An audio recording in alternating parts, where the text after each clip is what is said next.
Well, it looks like we're live. Let me look here, my videos. And live. We need to set that to on. Hope we recouped. Okay. Customization. Live chat. Save.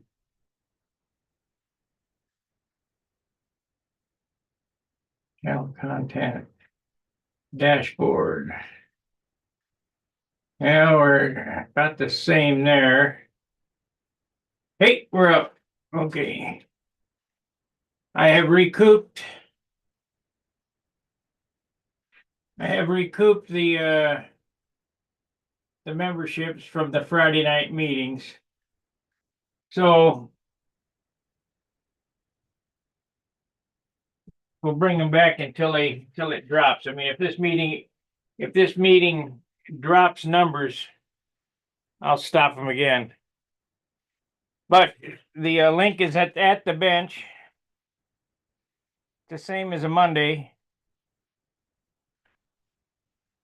If you'd like to join, go in. It's a Zoom meeting. It's not the other type meeting.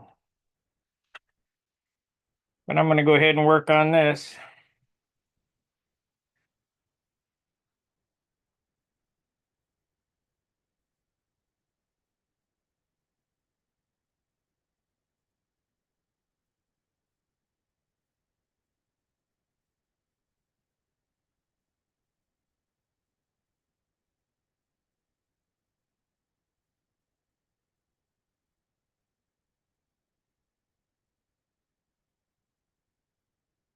Hi.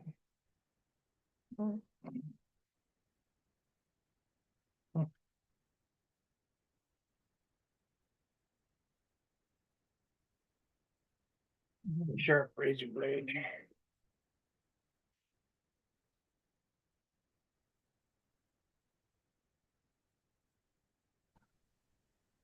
Hi.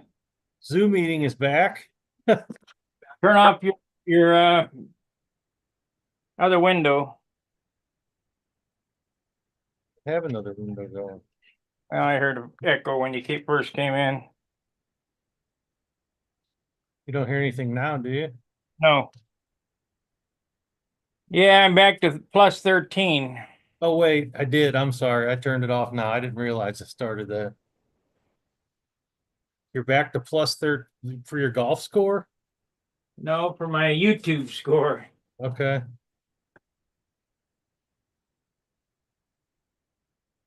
See, with analytics, I can find out exactly where the members are being lost at. You know what it was? It was that I needed a haircut. I finally buzzed my scalp and that fixed everything for you. Yeah. Everybody wants to see that glare on top of my head. I set mine to 3/4 of an inch. I think I'm going to go down to the skin myself. I do the number 1 clipper on my head and the number 2 on my beard. It's weird on my. What? Let's see, video settings. Mirrored, that's what it is. I didn't have my video mirrored for some reason. Your video beard. Mirrored. You can, there's a setting in Zoom to mirror your video. If you don't do that, you see what everyone else sees when they look at you. But if you're used to, when you look at yourself in the mirror, that's not the look you get. You look weird to yourself. Yeah. I guess if somebody has a perfectly symmetrical face, they wouldn't notice, but that's hardly anyone. What color are those checkerboards going to be? Black. I was thinking about green, but I think I'm going to just leave the green off of this airplane. Yeah, you didn't get it on the canopy, since you can see through that one. Do you ever use that canopy green for anything other than a canopy? No, It's a nice looking color. I guess I'll have to paint a whole airplane that color. Seems that green is Steve's favorite color. Is it? Or No, it's actually my favorite color. his green airplane when I rebuilt that, I had a bunch of Monaco here. And I said, well, I got this color Monaco. And he said, anything but green. I Well, think he does like it though, now that, as it turned out. the only color I had enough of to do the job was green because nobody liked it. So, Huh. No, I've always been a green guy. I really liked the old Monaco. I guess they just called it true green. None of the other iron-ons have that kind of a green.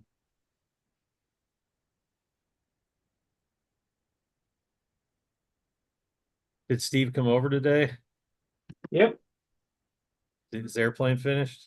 no, Is he painting yet, or is he still preparing the surface? he's still sanding. It's going to be a while before he's ready to paint. Does he know how he's going to paint it yet? No, white. Wasn't he talking about doing like a red, white, and blue F-16? Yeah, What do they call those guys? All of a sudden, I can't remember. Thunderbirds? yeah. That all sounds good, but you got to have perfect woodwork. Yeah. Well, so the woodwork isn't perfect in terms of getting high finish points, but how do you think it turned out in terms of being straight and flying well? It should fly all right. It's straight. How heavy it's going to be, we have no clue yet. Because he's adding primer and stuff. That's, all that shit's heavy. Right. I was surprised that he couldn't get that 35 size motor in it. Well, we built it right to Bob's plans. And it just would not cooperate. And there's no grinding or anything that would get it in there. No, the way that it's built, the fuselage sides are molded down. So it's not extra that you can sand away. It's molded right in. Yeah, yeah, okay. So it's already thin. Yep. Hmm.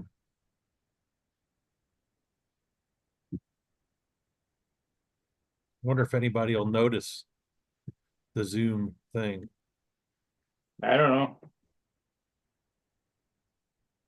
Where did you see it at? Well, I saw the YouTube title Zoom meeting. I thought, oh, Sparky must have just forgot to change that. I thought, well, maybe he didn't. So I quick went to Stunt Hangar, and I usually just click on the, show me the new post since my last visit. Yeah. And it popped up the Friday night hangout. And I was like, well, son of a gun. Well, I did that. I took Zoom away in order to catch up because I was losing subscribers.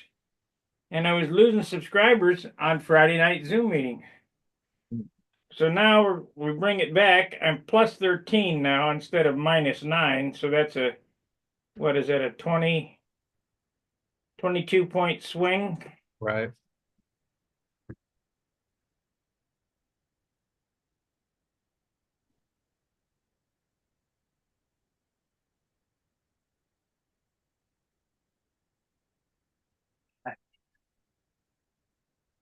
Oh, shit. I ordered a set of bearings for I got a used, I think I mentioned it to you a couple weeks ago. I bought a 32F engine. Yeah. RC guy I know had it, $50. So sure, I'll take it. And when it got here, 99 times out of 100, unless unless the guy was pretty particular, if the engine's been sitting around, it needs bearings. Just seems like they always do. So I ordered a set of bearings from Boca for it. And they shipped, I don't know, 12 days ago or something. They Still made ain't it, got 'em. They made it to St. Louis on the 17th, and they haven't moved. They've been sitting since the 17th. They just sit. Call the post office, say, hey, Yeah, I got it. I opened the ticket on it yesterday. But that and a quarter will get you a cup of coffee.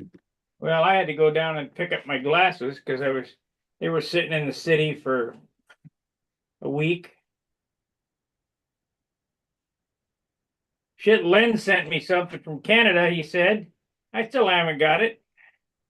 Yeah, sometimes stuff comes real quick and other times it just disappears. My cousin always has problems with his mail deliveries. I always joke with them and I tell them they know you used to work for UPS, so you're on the blacklist. Yeah.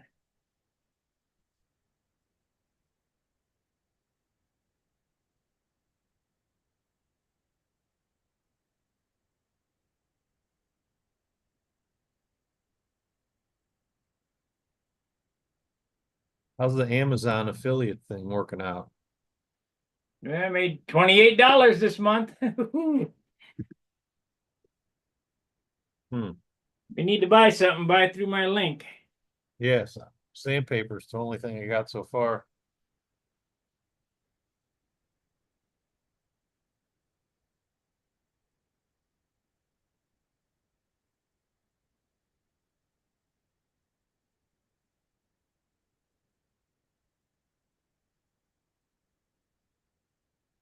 You know how much this airplane's gonna weigh? 60. And how much wing area? I don't know, 640. It's not very big. Huh. But Hunt flies this wing around 64, so we'll see what Yeah, it. I think it'll be good. I can only do what I can do. I mean,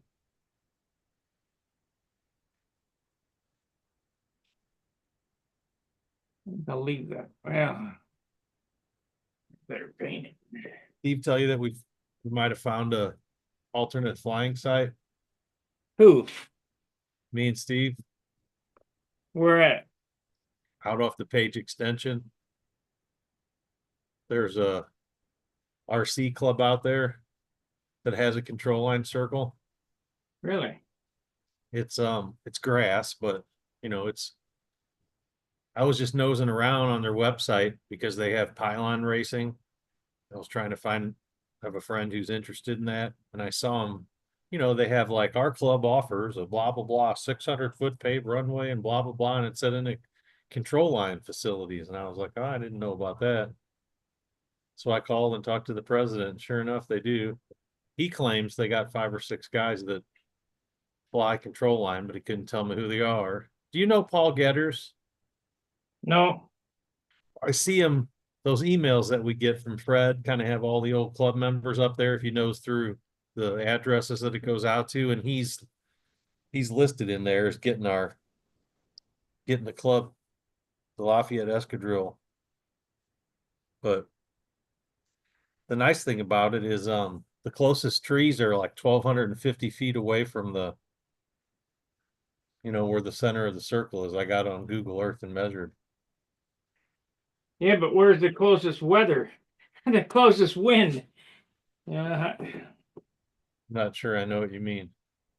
it's gonna still be windy and it's still gonna be crappy weather. This Well, is wind, it's the turbulence is the problem more than the wind, as I understand it. well, CB wants to have a contest out there. We'll have a classic contest or something. Gonna use it as a place to fly.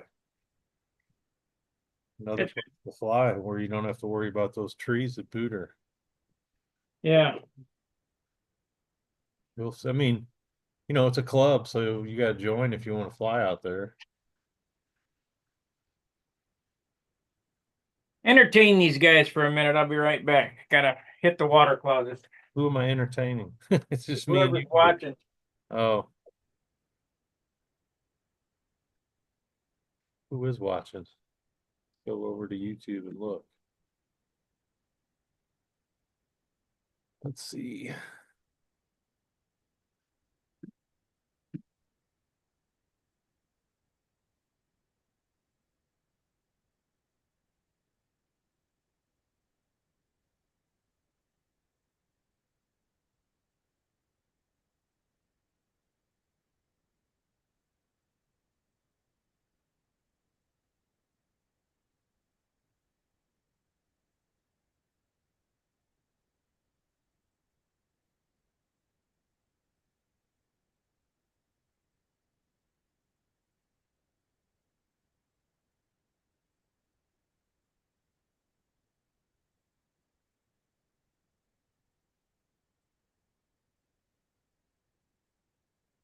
All right.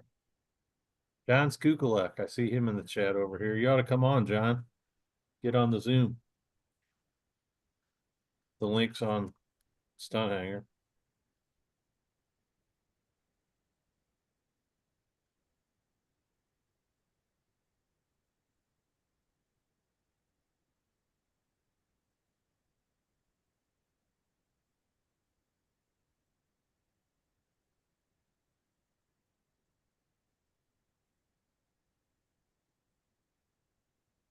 How's it going, Wayne?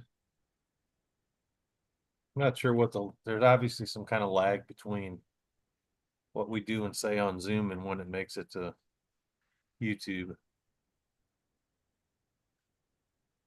And of course, when I see a chat pop up on YouTube, I don't know how long ago that was actually sent.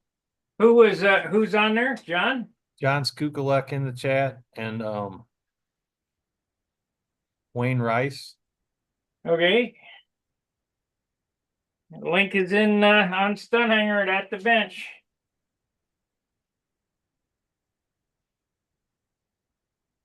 Basketball. John said he can't join. He's got to watch a basketball game. And then he had the nerve to say it was the best sport. Yeah, that's about as good as hockey. Exactly. Even though everybody knows hockey's so much better than basketball. I don't think so. Ain't none of it any good.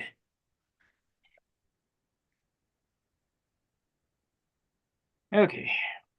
I played some basketball when I was in grade school, but it was just kind of the Catholic school youth league thing, real low skill level. I really did never learn much about it. Baseball I played through high school and hockey, so I know a little more about those. But hockey's the only one that I stayed in love with.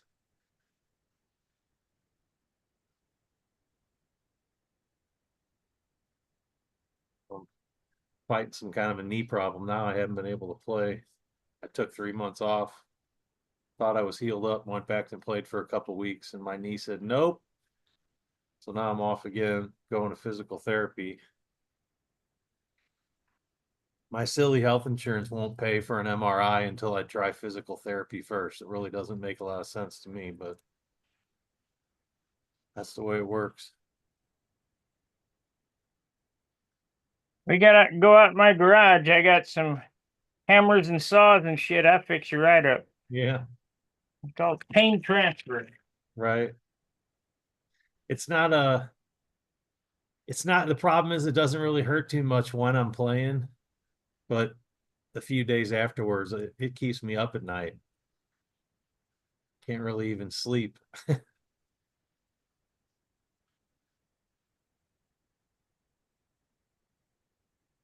Well, I guess if nobody comes in, I'll run in an hour and that's it.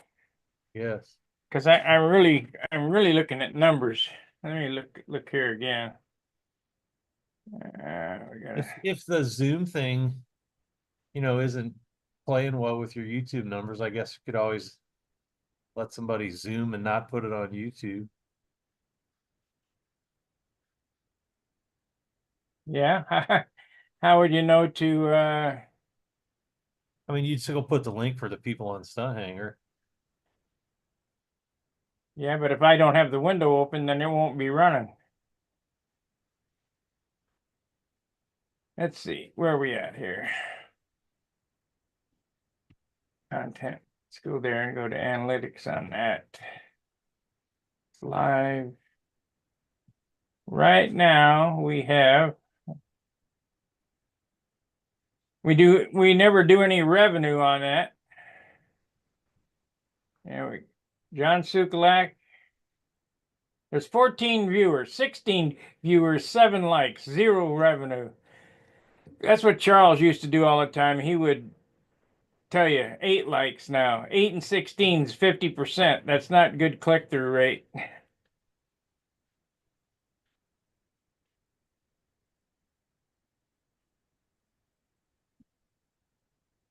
Click through rate, Yeah, which means you'd like the same number of likes as you get views. at least, yeah. Well, it's not possible to get more likes than views, is it? Yeah, sometimes it is. Huh. Because there'll be nobody viewing and I'll end up having likes. I don't know how that works.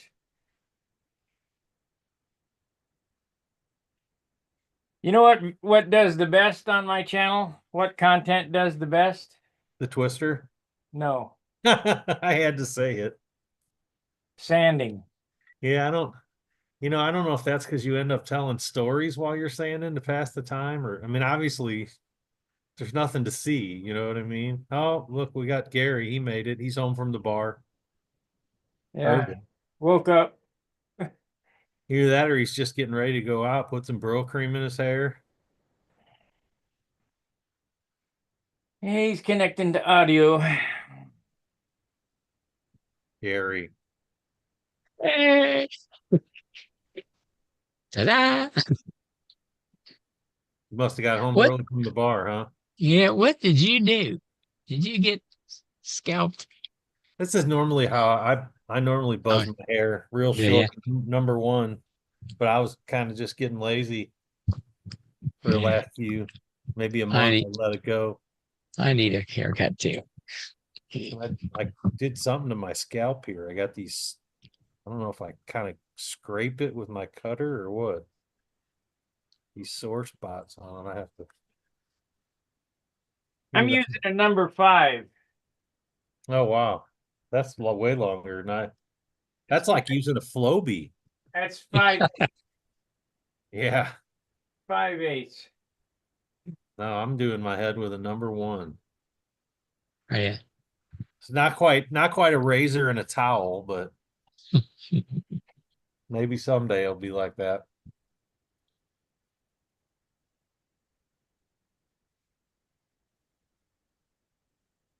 Well, I Yeah. was cutting my hair for a while, and then I went to Great Clips or whatever, and they started that shit. Well, we can't take you without an appointment. Give me a break. There's nobody in here. Or we don't Oh, accept cash. Great Clips doesn't take cash. Not here. That's oh, weird. golly. That's really weird. Yeah, I had that once. Went to a barber shop and they had to have a appointment like that. Forget it. Like, I mean, I'd have trouble paying anybody to do what I do. It's not that big of a deal. Yeah. We got a guy on Grabois, old time barber shop. It's a barber shop, and I think a haircut is $10, and you can't get in there. Hmm. No way. He's up on Grabois. Wonder how he stays open for that. So, are you going to go to Brodak and get your free airplane, Gary? I don't know. Oh man, that's pretty tempting. What free airplane? You said you were going to give him a flight streak or something if he went to Brodak. I'd give him that flight streak if he goes to Brodak. What engine? Somebody's gonna get it. What engine's on it? Johnson, I guess I don't know much about what that even is. before your time. It's like a Fox style engine, though. No. The Johnson. It's a I they mean, made is it the type that you have to run a lot of castor oil in and yeah, all them old engines were caster engines. okay. I guess what you're doing is I'm kind of into cooking with cast iron pans and skillets and stuff. And you got to season those things, build up a coat of burnt on oil, basically, and that's kind of what you do with the piston in those old engines, don't you? Not really. It's a meionite piston liner setup. You just needed to fill the gaps. Yeah, that's kind of what seasoning a cast iron pan is.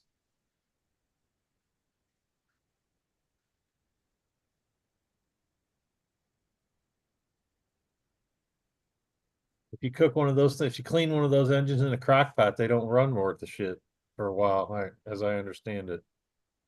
Yeah, we used to have a guy on Stunt Hangar that used to freshen them up. He'd take them apart and wire wheel them. So basically, he used to ruin them. Yeah. Who is on Stunt Hanger? Who is the guy who goes by the handle Scientification? No clue. Nobody knows them. I Is he American? Do you know even? no, I have no clue. I've never seen the moniker. Oh, you have. He always. It's like the one guy who can type more than Dan McEntee, and he's always got good pictures. He has a really strange uh way of spelling stuff sometimes. Well, look on there, and I'll tell you who it is. You just get me his handle spelling. Let me go over here.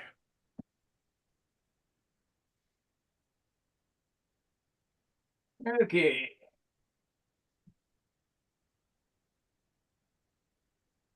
So we go here. We go member, search a member.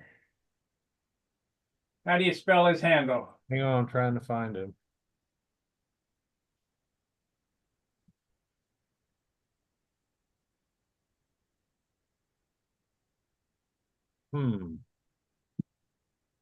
Let's see.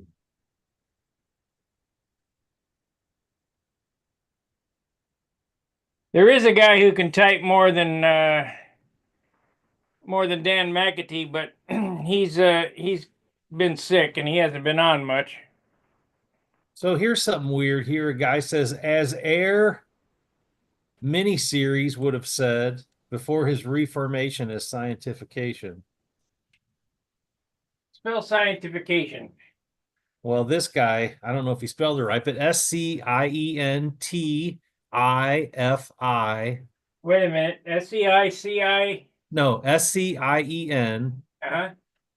TIF TIF ICA. TION. Yep. Okay.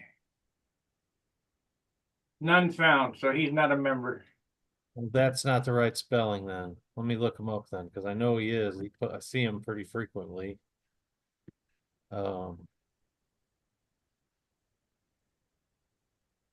What thread? Well, right now I'm not finding him in a thread, so I gotta go. I'm on the member directory. Let's see. What thread did I know he posted in? Setup tips.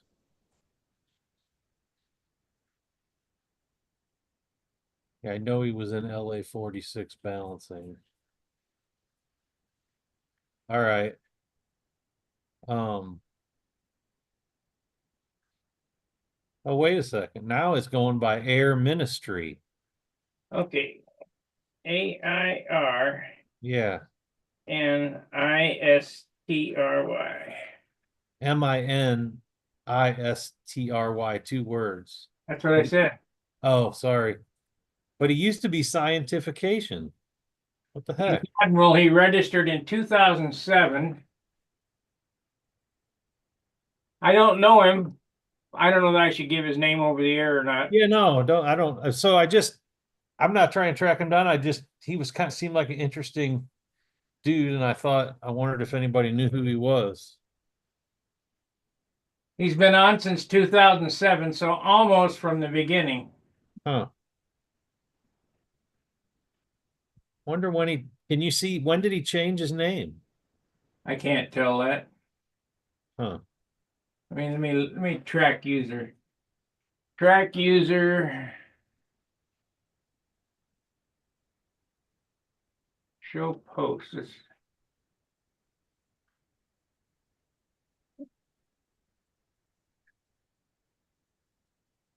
I can see his post, but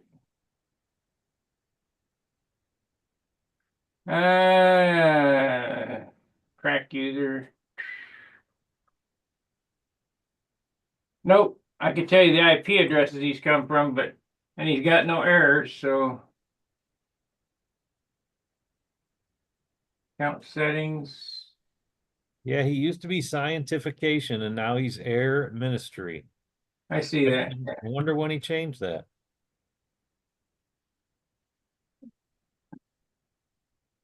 I don't know, but Well, he seems like, I mean, he's just kind of an interesting dude. You'd have to, if you saw one of his posts, you'd say, "Oh, I know who that guy," or I've seen him before.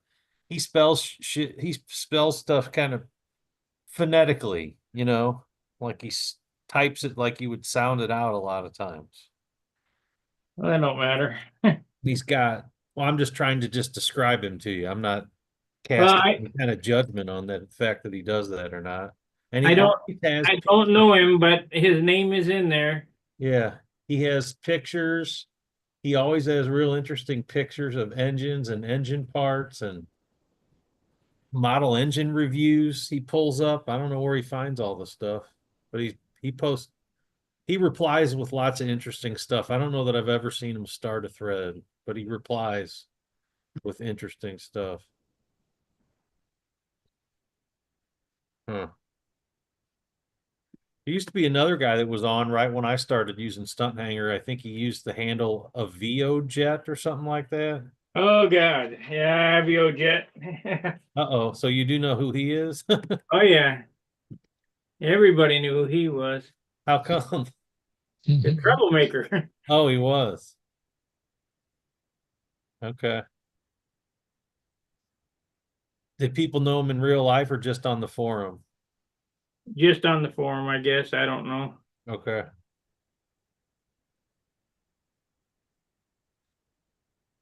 Aviojet. Yeah, his name was Charles. He hasn't been on since 2022. Yep. He moved to the Bahamas or something. They Huh. ran him off the planet. Okay.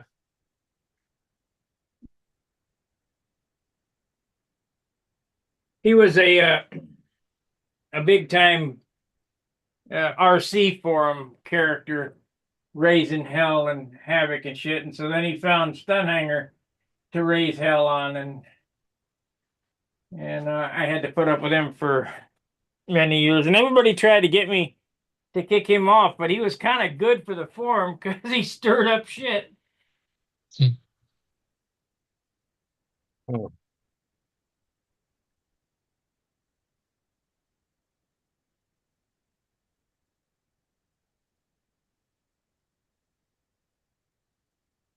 You remember Aviojet, don't you, Gary? I'm not sure.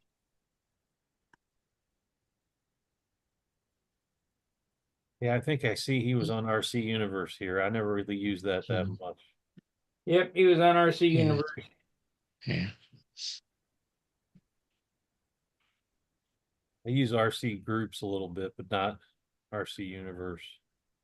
Well, RC Universe kind of petered out, I think, for the most part. There isn't a lot of traffic there anymore. And RC groups I use because seems like the classifieds are about the most active place to get something nowadays. Well, they were talking about things going the wayside, and RC Universe was one of them, and Hobby Co. or Hobby King or whatever was another. And the reason why that shit goes away is because you guys are driving it to Facebook. I don't get it. When you go to Facebook and look for something, how long does it take you to find something? Because it's all one long thread. It's not. Well, would define look for something. Usually it's If you can search a Facebook group it isn't, admittedly, and I'd be the first to say, I would much prefer if it was all web forums and not Facebook groups. But it isn't, sadly. I'm glad. You're Shit. glad that it's not all web forums? Yeah, Why? I thought you would prefer there was no Facebook groups. I would prefer there was no Facebook. Yeah, that's what I'm saying. I wish everything was a web forum still instead of being on, instead of anything being on Facebook groups. But it isn't. So I don't know, I mean, you can still search for some stuff though, but it Yeah. isn't, it doesn't come up as, in an organized, like, it's just different. You'd have to see it sometime. It's just like Twitter. It's one long running. No, it's nothing like Twitter. Yeah. It's Is nothing it like one long? Twitter. Is it one long running thread? Yes. No, Yeah. Right. no. There's individual separate but what it is it's like just one. Just imagine all you had was your open forum where Right. every post went in, there wasn't an engine section and a, building section and it's like that, where Right. I understand. everything's just one in one forum, but it's separated. You can have, a post like a forum and then comments under that post. Now, I can't compete with Facebook because it's the U.S. government.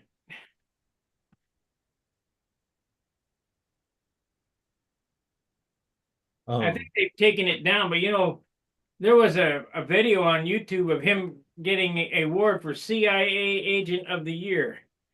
Yeah. Oh, did you guys finally we got figured out who did you see the video on the JFK deal? No. Look up the Next News Network, and he's got a recording of them talking about that little event and who did it. I heard it was Gary. No, I just want to see if I can wake him up. Oh.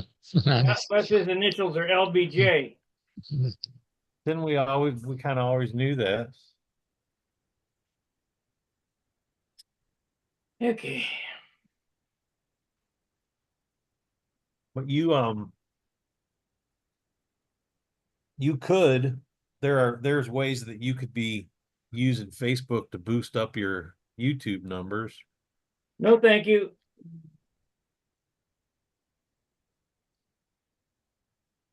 No, thanks.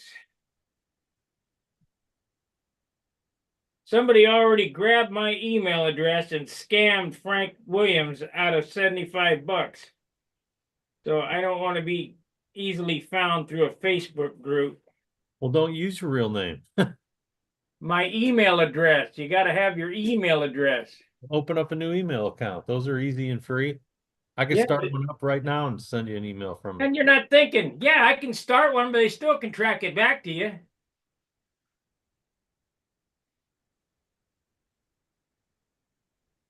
I could say I'm Joe Schmuck, but it's still come back to me. That's not the point. Um,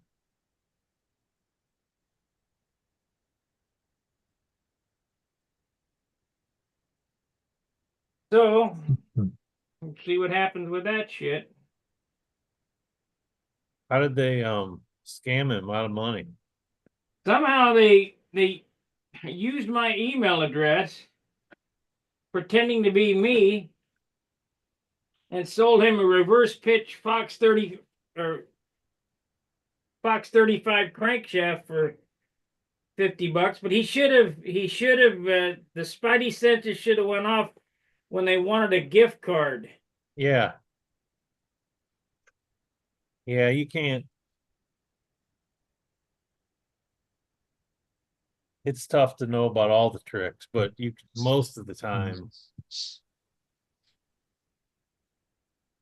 The last engine I bought off of RC groups, I made the mistake of, I guess the latest thing is let's say you posted something for sale on RC groups at Engine and I saw your ad and I replied in your thread and said, hey, I'll take it, or I sent you a PM or whatever.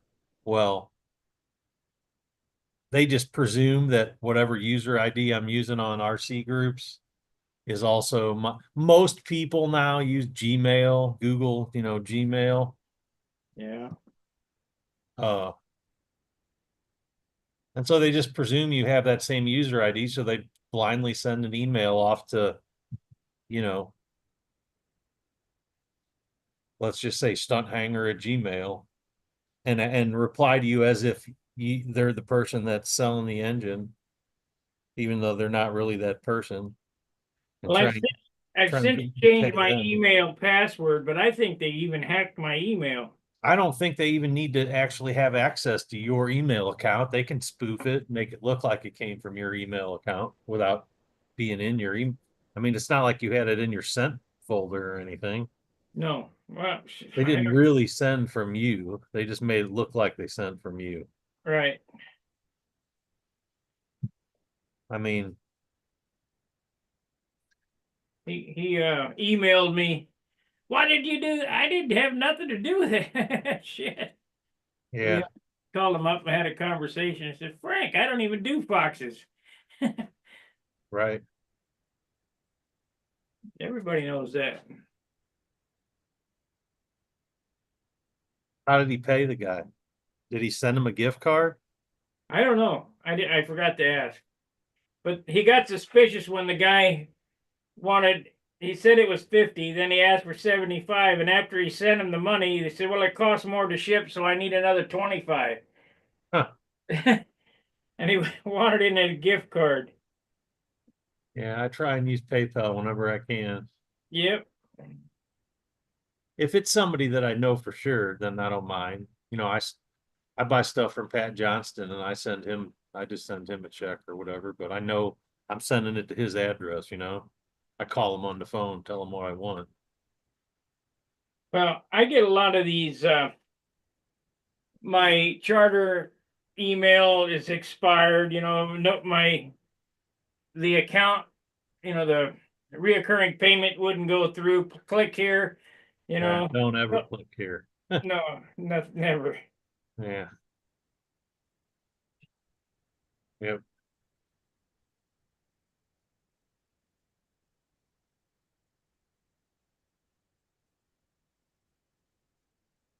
I've been sending a lot of PayPal spoof for, forwarding their spoof requests. Yeah. That's the best thing you can do is turn it in. Well, it looks like the Friday night hangouts are not a big deal because nobody's coming in. Well, I don't think anybody would have had any clue you were going to have it. Everybody's kind of been conditioned to do something else. You know what I mean? Yeah, but I had some, when I do the one guest at a time, let me check and see how many people are watching. I see 15. 15, I see, yeah. Yeah, well, there's 15 guys that can come in and participate. Well, I can think of quite a few people that I see in the comments, but that I don't normally see. But for instance, I text Steve Smith and he's watching a movie with his wife tonight. He maybe wouldn't have, set that up if he knew there was a Zoom. No, John's got basketball game to watch. I guess he's going to do that anyway. But probably like Mark Gerber wouldn't think to look for a stream to join. well, if they have the notifications set like I tell them to, they'd be notified that I would start a stream. Doesn't matter whether it's Zoom or whatever, it's when I come on. You get notified. Well, I don't, if you run the app on your phone or something, I don't use my phone for any of that. So I have to go to a computer, sit down, open up a browser and go to YouTube. Right, and then you'll have a notification up at the top. Right, but until I do all that, I won't have anything. So I won't. It's not like you just get a push notification on your phone when you're doing something else. Right, it don't matter. The people got to understand this is a huge commitment to do all these shows. I'm one guy. That's why I didn't do nothing today because I knew I'd be on tonight.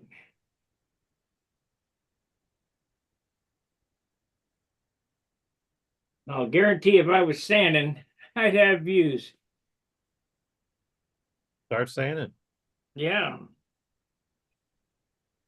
It's got to say sanding in the video title. Well, that looks like that's going to do it.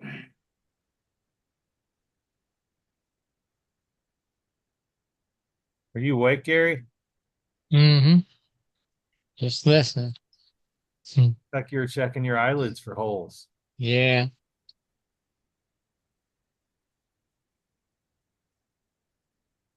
I'm not going to be able to put Yeah. a red pinstripe around this back scallop.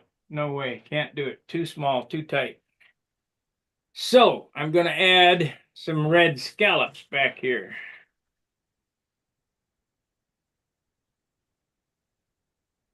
Maybe orange scallops, I should say.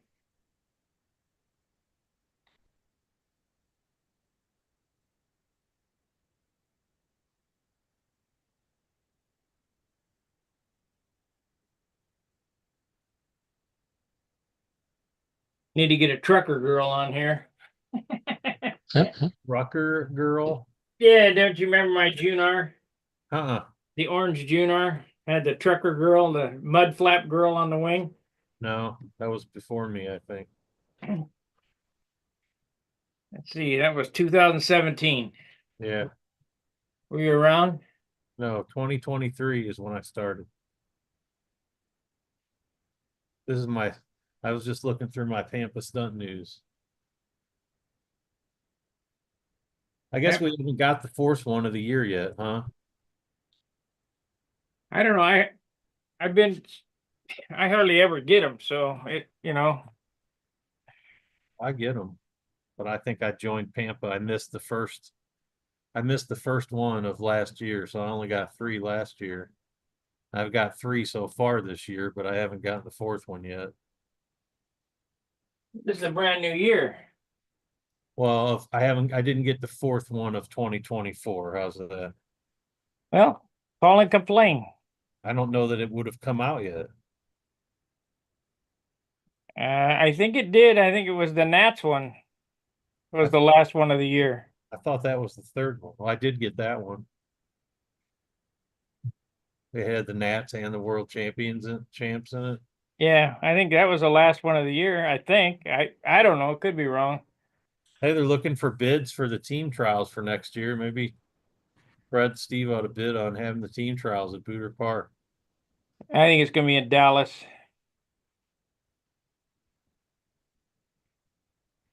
I think it's going to be in Dallas. And you base that on Talking to Frank. who decides where it's going to be? What? Who makes the decision? No clue.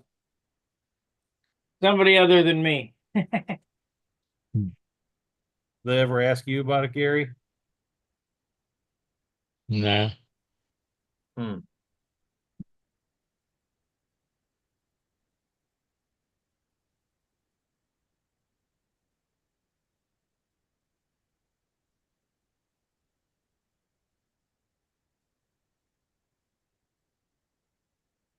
I was going to host the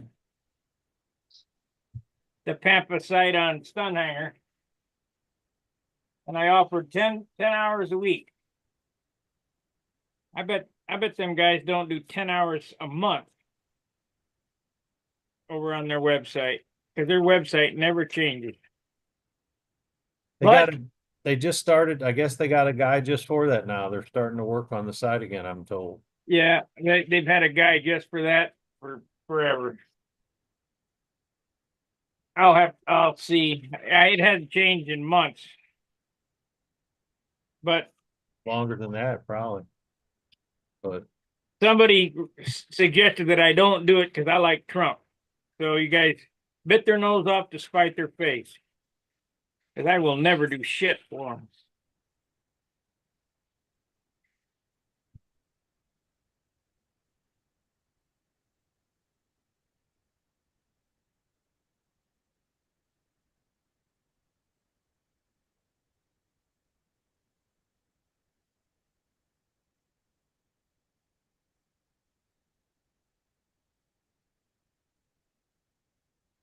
Never again. Nothing.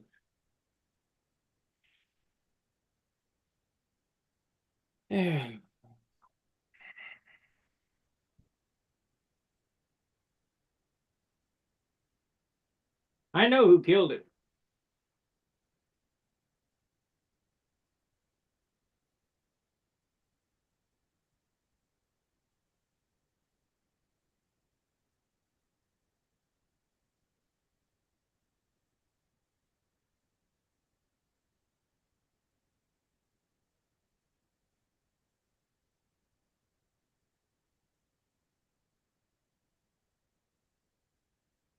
Kind of interesting. There was a thread, an older thread on, I say older, back when I first started reading Stunt Hangar.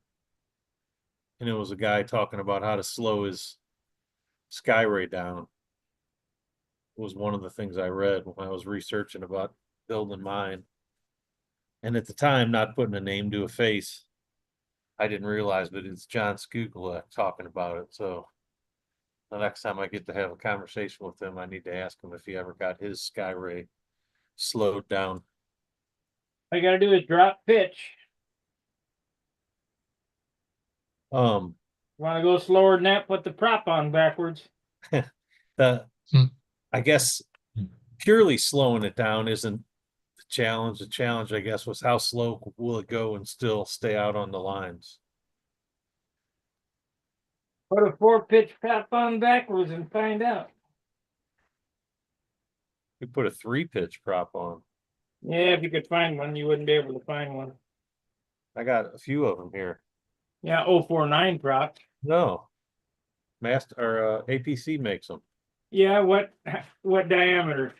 They make an 11.3, they make a 10.3, make Really? a 9.33, they make a 9.3.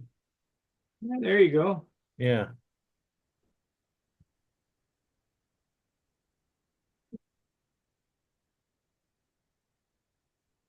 Yeah, put it up, put a 3-pitch on there and it's slow way down. Huh. Like I say, if it don't go slow enough, put it on backwards.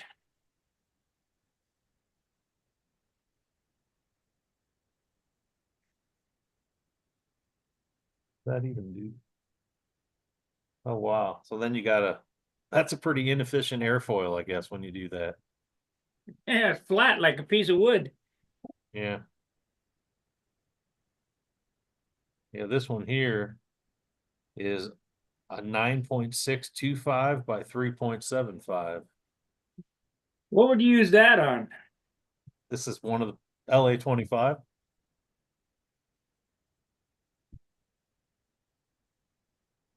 This FP20 has a 9.3 by 3 on it right now.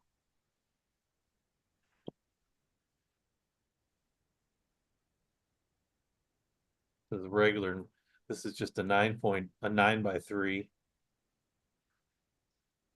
I think they take a, if you look at the tips, they don't look like a regular APC tip.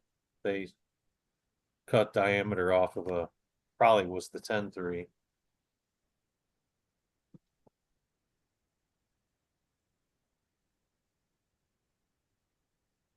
There's a 10.3 right here.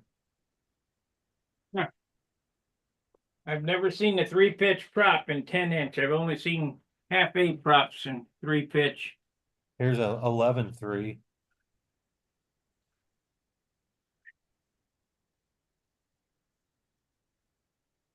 And then, you can, I guess, if you have a pit, you've probably played all, I'm sure you played all these games over the years, but I guess you can twist them to less pitch, or can you sand a wood prop? Is that how you change the pitch on a wood prop? You Or can heat a wood prop. Heat it up with a heat gun and twist it. Huh. I guess about the only wood prop being made still is a Zor. I got 150 rev up. Well, they're not being made anymore though.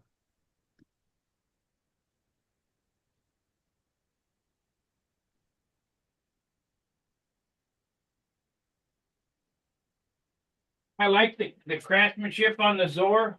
Yeah. But the problem with it is just a big lunker propeller, just wide and thick. Now those props that are I can't remember those badass props, which are a Zor copy for electric. The electric prop is thin enough, but you're not supposed to use those on glow. Is the hub a lot smaller and weaker, or do you know? Yeah, I guess that's the reason why you're not supposed to use it because the hub's too weak. But Oh. yay.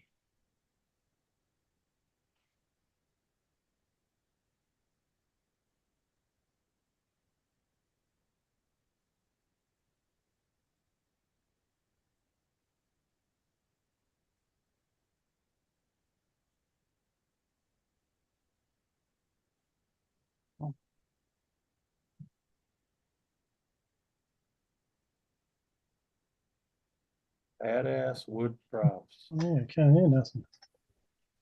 There's John. Yeah, there's John. Jonathan Carradas. Can you hear Yeah, us? we Can't hear you.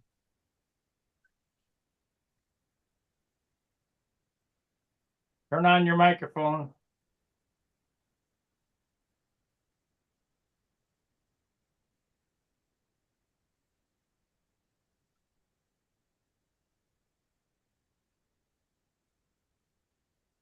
Oh no.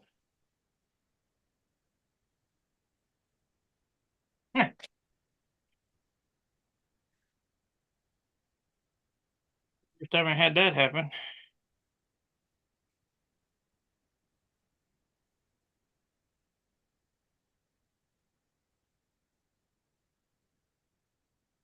Oh, anytime now. There he goes. Can There hear you go. now. G'day. So Can you hear me? yeah.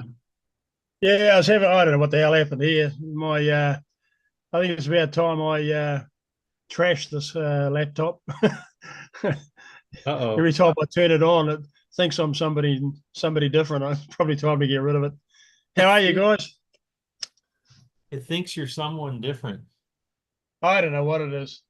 Yeah, probably thinks I'm an imposter. Oh, Anyway, I thought I'd jump online. I saw you there, and my phone. I don't log in with my phone. I don't have all that crap on it. I can't be bothered. It's got enough stuff going on. So I thought I'd jump online and say g'day. I was interested in what you were saying about the propeller pitch. You know, to slow a model down.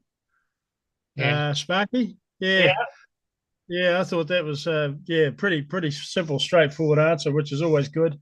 I suggested once that we just put a streamer on something, and that slowed it down too. So we You ever- figured out. Have you ever tried putting the prop on backwards? No, no.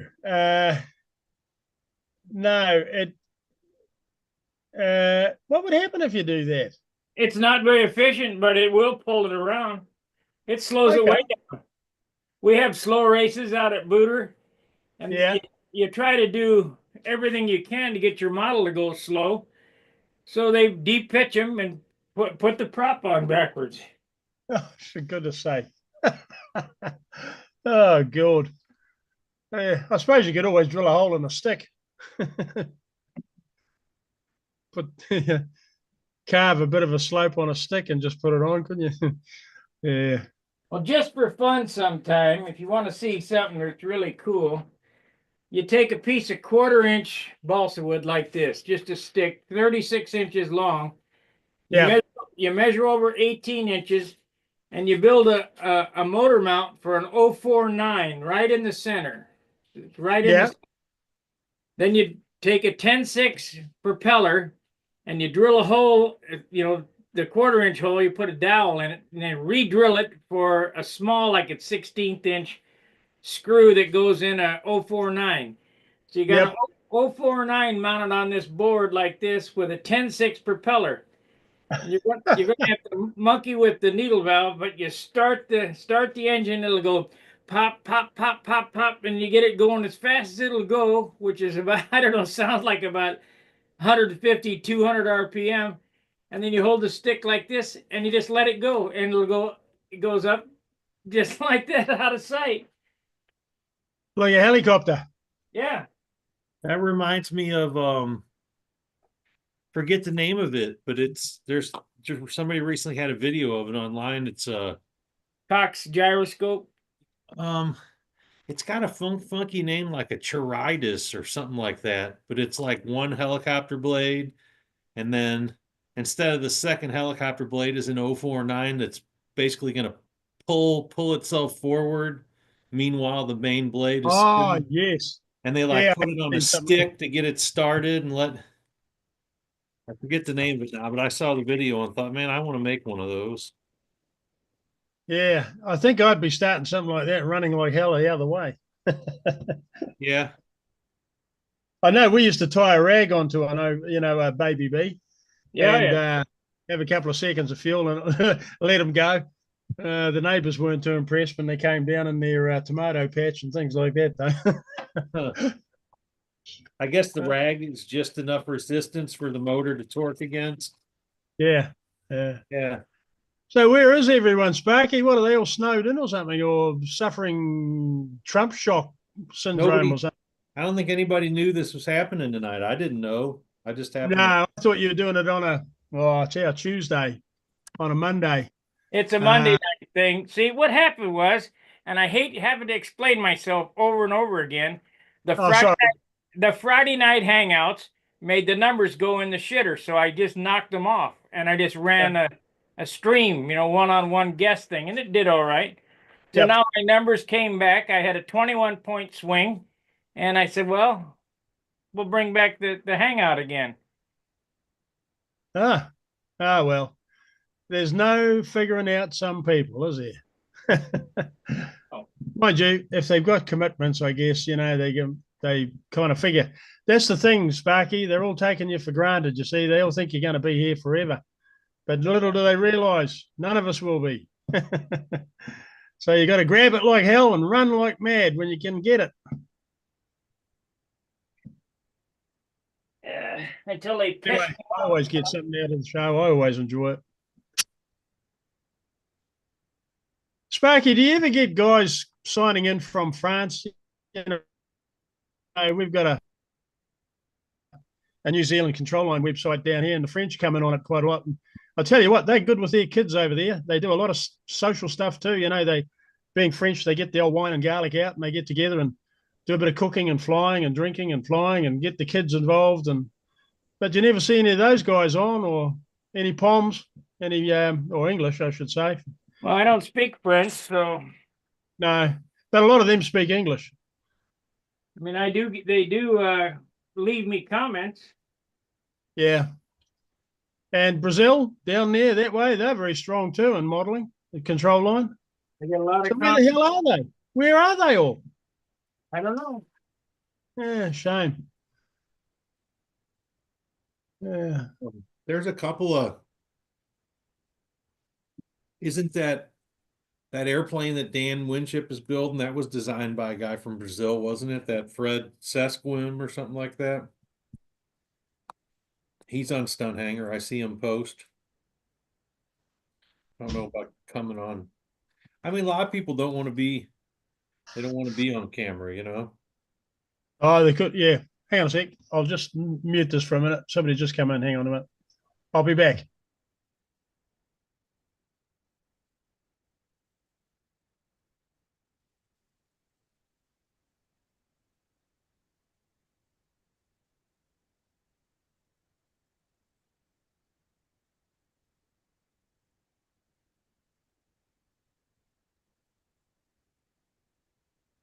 Well, at least you bought something off my Amazon store, Steve.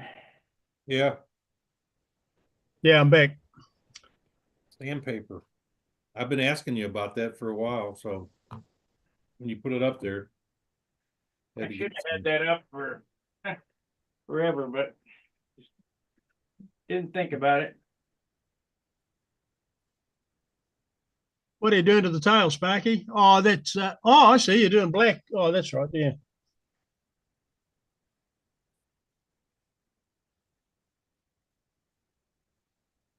And when you peel the blue plastic off, you get your checkers in black, don't you?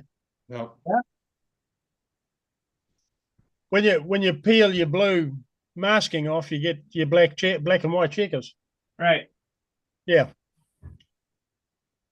You too can own a sign plotter like this. It's on my Amazon store.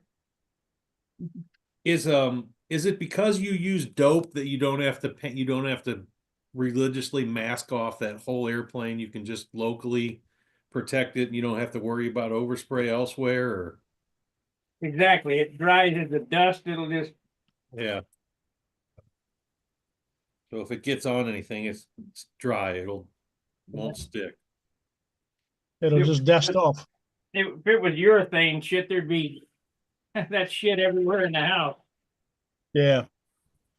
It just about glues your lips together, doesn't it? Glue your lungs, glue the gun, glues everything together. It's nasty shit. Yeah. Like this airplane over here, it's got overspray on it. Just come right off on my hand. Yeah. Well, at least it's not as bad as me. I went out into the man cave one day and I had a look at an old B-class racer I was doing up. And I thought, what the hell's going on here? There was paint all around the wall where it was hanging and all over the model. And my grandson, he was only about 4 at that stage, had gone out and I'd left it open and he got into it and decided to use a spray can to decorate it and the wall. Oh, I was not impressed. There was overspray crap everywhere. It was quite funny looking back on it. So you weren't But I impressed wasn't impressed. because he didn't do a nice enough job, or you just didn't want him painting in the first place? No, he just thought he'd help Grandpa. You've probably seen the little fella swinging, a little electric thing around on our drive, and out the back here swinging a chucky glider basically on a stick and a bit of string, cotton. But he, I don't know, like a lot of kids these days, they've found the damn gaming computer, and they think that's more fun than real life. So, I look back and I think, oh my God, I feel like turning the server off these days with kids on. I had a guy call me today from Nebraska or I can't remember exactly, asking me all kinds of, I don't know how, I didn't know him. I never talked to him, but he was asking me dope questions. And though just the way he talks, well, exactly how old are you? 80. The only guys that are doing this are old guys. Oh, well, you're never too young to, start. You're never too old to start. I think the truth of the matter is if there would have been video games and all that stuff around when we were kids, we'd have been into them just like they are too. The kids want whatever is the newest and latest and greatest thing, and it just so happens that was model airplanes when we were younger, but anymore they're not the latest thing. Yeah, I think everything's too easily accessible now in the land of cyberspace. In cyberspaces. Instant gratification. Yep, exactly. Instead of in the real world, I mean, you take kids outside and they almost go blind because it's real sun, and they start coughing because the air's fresh, and they go, "What the hell's that stuff on the ground?" Oh, it's called grass. I don't know what the hell it is. Oh dear. Well, you couldn't get a kid to sit down and put this kind of time in like I have into this. No way. No. Well, most grown men wouldn't either, Sparky. That's why I keep saying to people, it's not just a toy airplane. It's much more than that. Anybody who believes that's a moron. Thinks we're just messing with toys. Hey, a question I wanted to ask you guys. I think it was what's his name? Robert or from Utah, the guy from he was talking about. I came across it the other day when I was flying my Thunderbolt, and he was talking about when you come out of a loop. He was talking about flap settings or something, and how they might hunt upside down, and how you might have too much flap, or you point your flap to the sky, or you adjust your flap. And when you come out of a loop, if you get a bit of a bunny hop at the bottom of your loop, you can correct that by doing da da da da da. And I can't remember what he said. Can you guys remember what his suggestion was? Well, what are you talking about? What do you want to know about there? But there are different trim issues. Yeah. Well, it's he had a simple answer, and I think it related to down elevator. And I think we got on to talking about downward setting or upward setting. John was talking about setting his engine upward or downward, and you always talk about offset out. Yeah, I don't want to get involved in it. Okay, all right. If you got a bunny hop at the bottom of a square, you can lengthen the lines out on the handle. If you got a hunting issue upside down, that means that your flaps are up or down. You have to ask Joe Gilbert. So you just put that's down the guy I was talking about. Yeah. Now I've got it. Yeah, I remember now. Yeah, no, it was interesting. It just happened to me the other day, and it didn't normally. My Thunderbolt's normally pretty stable, but mind you, it might have been just me. I can't do a hell of a lot at the moment. I've got to do everything out of my chair, and I'm dead scared. I can do lazy eights and horizontal eights and vertical eight, but I can't. I'm dead scared about trying to go backwards, upside down for about more than about half a lap in my chair, because sometimes things get away on you, and you got to remember to reverse everything going the other way and all that stuff. And doing it out of a chair, it's a bit daunting. So that's something I've got to master. Couldn't possibly be that because you haven't flown in 6 months. Yeah, a bit of that too. Yeah, not a lot of flying, although the last week there's been a few of us. We've been up there. Oh, we had 2 days in a row where a couple of us flew at different fields, and yeah, we had a bit of fun. Dragged some old models out, and yeah, it was good fun. But the weather's cracking up. We got bad weather coming tonight, and there won't be any flying for the next couple of days. You're gonna snow? No, it doesn't snow in Auckland. Once in a million years. But further south, South Island gets very hot and very cold. It's more a continental sort of weather down there, because we got the Southern Alps, a line of mountains run right up the middle of the South Island. So you get very dry weather, very hot weather this time of the year. And in the winter, you get a bit of snow down there, and it can get very cold too. Oh, it hasn't snowed here in a week, but there's ice on the ground. Oh, hell, that's dangerous, isn't it? Yeah. I know all about falling over. I had the car loaded to go to the Nationals. I think I told you, and I thought I'd just do one thing out in the garden, and I tripped over a bloody stick and ripped my arm open and ripped a little bit of skin off my knee and bruised it all. And oh, hell.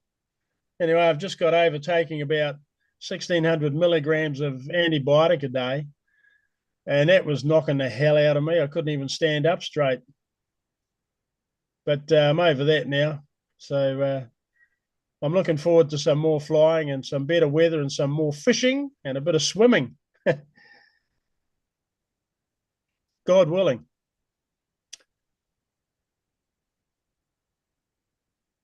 I don't suppose you guys swim in the ice, do you? Like some of those nutters over in Scandinavia. Oh yeah, I run right out and swim in the ice. Sure. Oh God, how they don't die of a bloody heart attack, I've got no idea. That's a nice bit of kit you're making there, Sparky. It's looking good. Thank you. I'm not too keen on the matte black tail, though. It'll be fine. It'll be fine when I pick all that tape off. Yeah.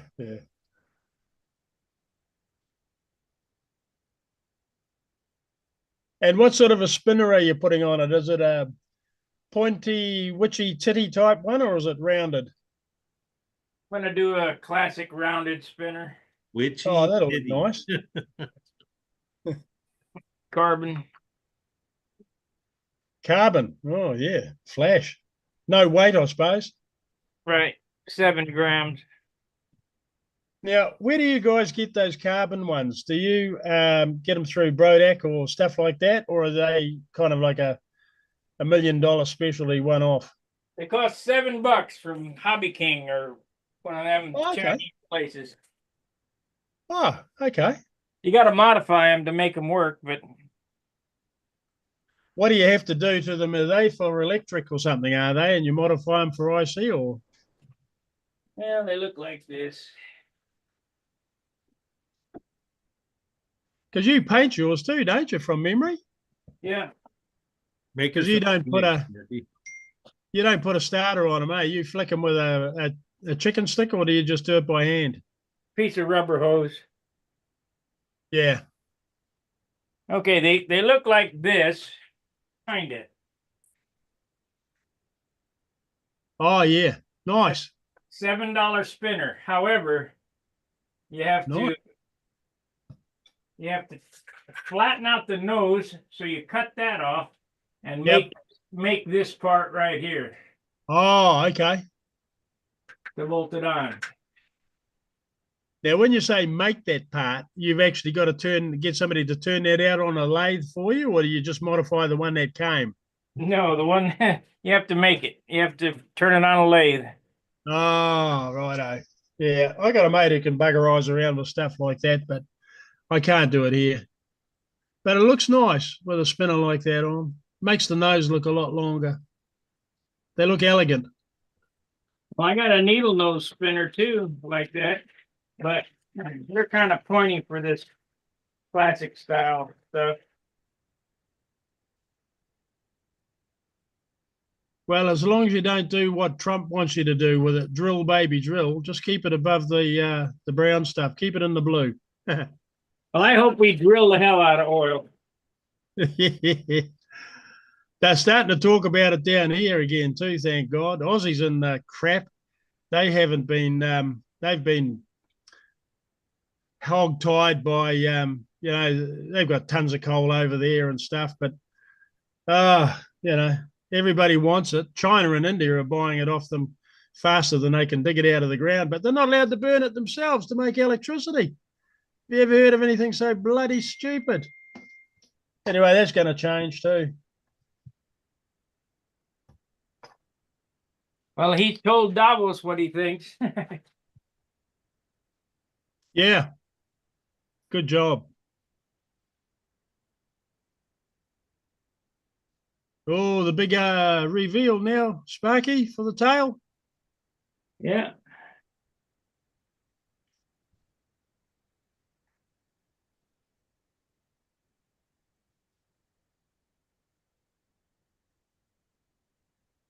See how we did.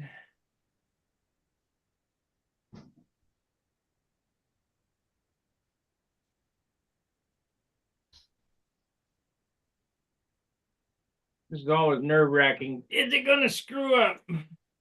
Yeah. Well, when you start peeling the stuff from underneath off as well, it's heartbreaking. But you don't seem to have that problem. You do it right. The reason being is I use lots of thinner. Yeah, I noticed that.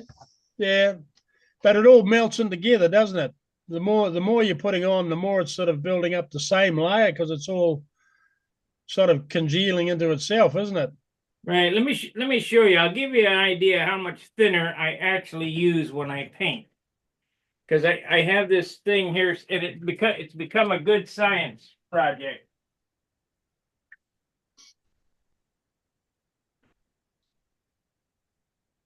The yellow paint that I used on this thing, can you guys see this much is yellow, that much Yeah. is thinner? It's sort of separated out now in the picture, I think, a little bit, has it? Yes, that much is yellow, that Yeah. much is thinner. So that's how much thinner I use. Yeah. just another different point altogether. Do you? I haven't seen you. I can't recall. I might be wrong, but do you put a an adjustable plate at the end of the wingtip so you can move your lines backwards and forwards, or do you basically just set them and forget them? No, they're adjustable. Oh, they are. Yeah. You Okay. gotta have adjustments there. Well, gives you more bows to your strings to your bow, doesn't it? Yeah.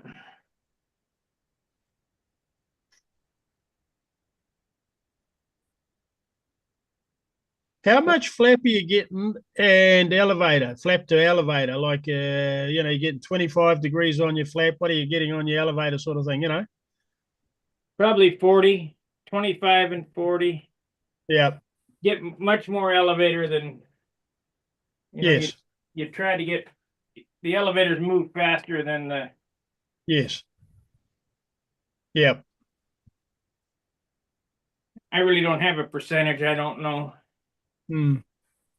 That's where my little analog computer's handy. I do all my stuff on that now. Did you see me mess around with that on one of your programs about probably 18 months ago now? I built a little analog computer out of foam. And something that just occurred to me. Can you speed up? Yep. Here, I'll put it another way. I don't know where this thought came from, but can you speed up your controls, say when you're inverted, make your controls faster by not having a perfect triangular shaped bell crank? What I mean is one arm is longer than the other, so that when you're upside down, you got a greater speed. It's actually faster on the to be down when the aircraft's in its normal attitude, so that you would pull that recovery a lot quicker than you would the other way. Does anyone ever? You don't do it on the bell crank. You do it on the handle. It's called biasing the handle. Aha, righto. Okay. That way, when it doesn't work, you don't have to throw the airplane out. Is that what Joe was talking about by a longer bottom bit on the handle? It was slightly longer, so it was faster. Is that what he was talking about too? In closer is faster. In closer is faster. Yeah, it gives you the power steering feel. Yeah. Okay.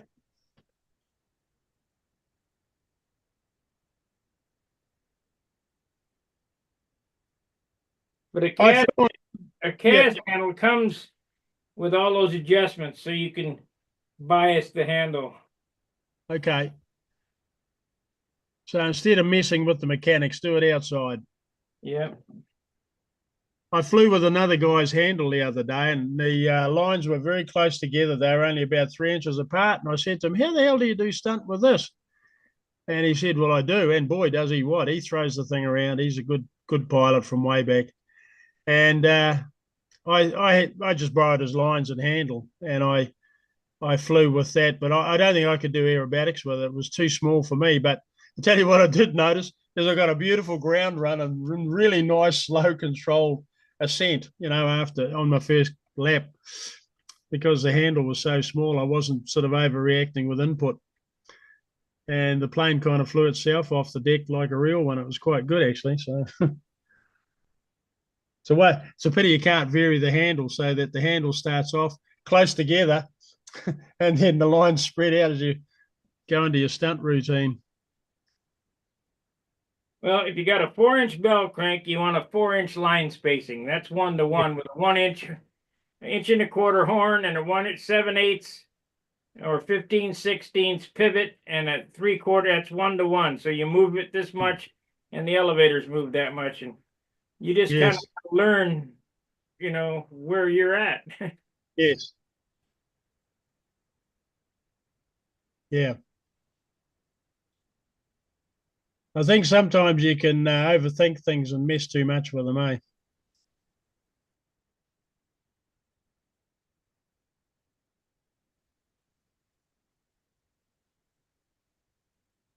Okay, start picking.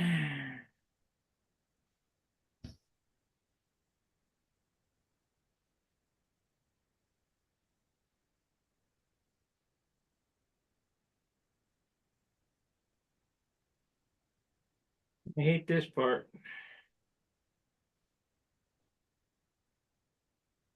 You are watching the hands of a surgeon, people. Yeah. We're gonna cheat it though. Gonna sit down. I do that all the time, Sparky. I don't know how you stand up all the time when you're doing that stuff, actually. My hand would be wobbling all over the place.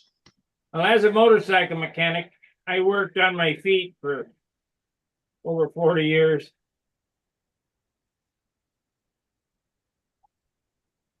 And now that presumably is softening the adhesive. Yeah. Okay.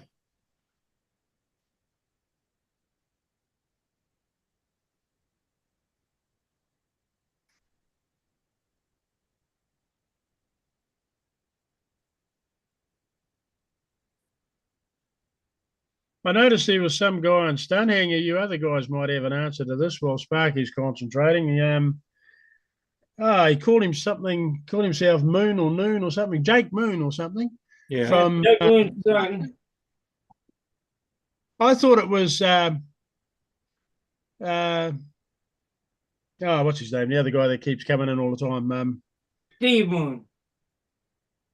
It's Steve Moon's son, not Doug's. Not Kevin. I thought it might have been Kevin. He was No. talking about something. I didn't read it in detail, but he had a nice plan of a Tony there, working on a Tony or something, some kit or something. Jake is living, is he in Japan right now? Trying to think where he is. Singapore. Singapore, that's it. Yeah. I think Caffeine was going to get together with him in the near future. Yeah. They live on the same island or same end of the island. Yeah. I can't believe you don't follow XJet, John. That guy, he's a clown.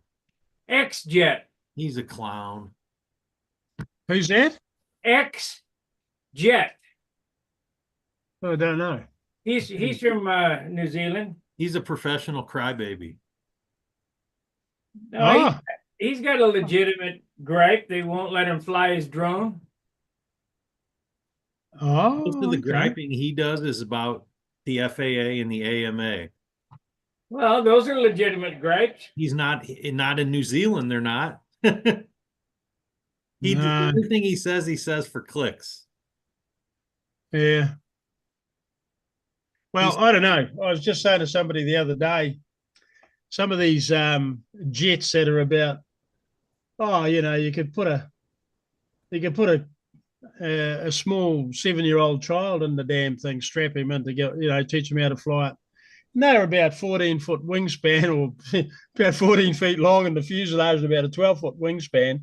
And they wind these damn turbines up and take off. And they're doing about 300 Ks an hour, no problem. Shooting around all over the place, Well, that's Rami RC. He's building one that's 30 meters long, the fuselage. Good God. That's 60 foot. No, it's 10 meters long. Yeah. That's 30 foot. 30 foot. They look fantastic. They smell like a real jet. They sound like a real jet.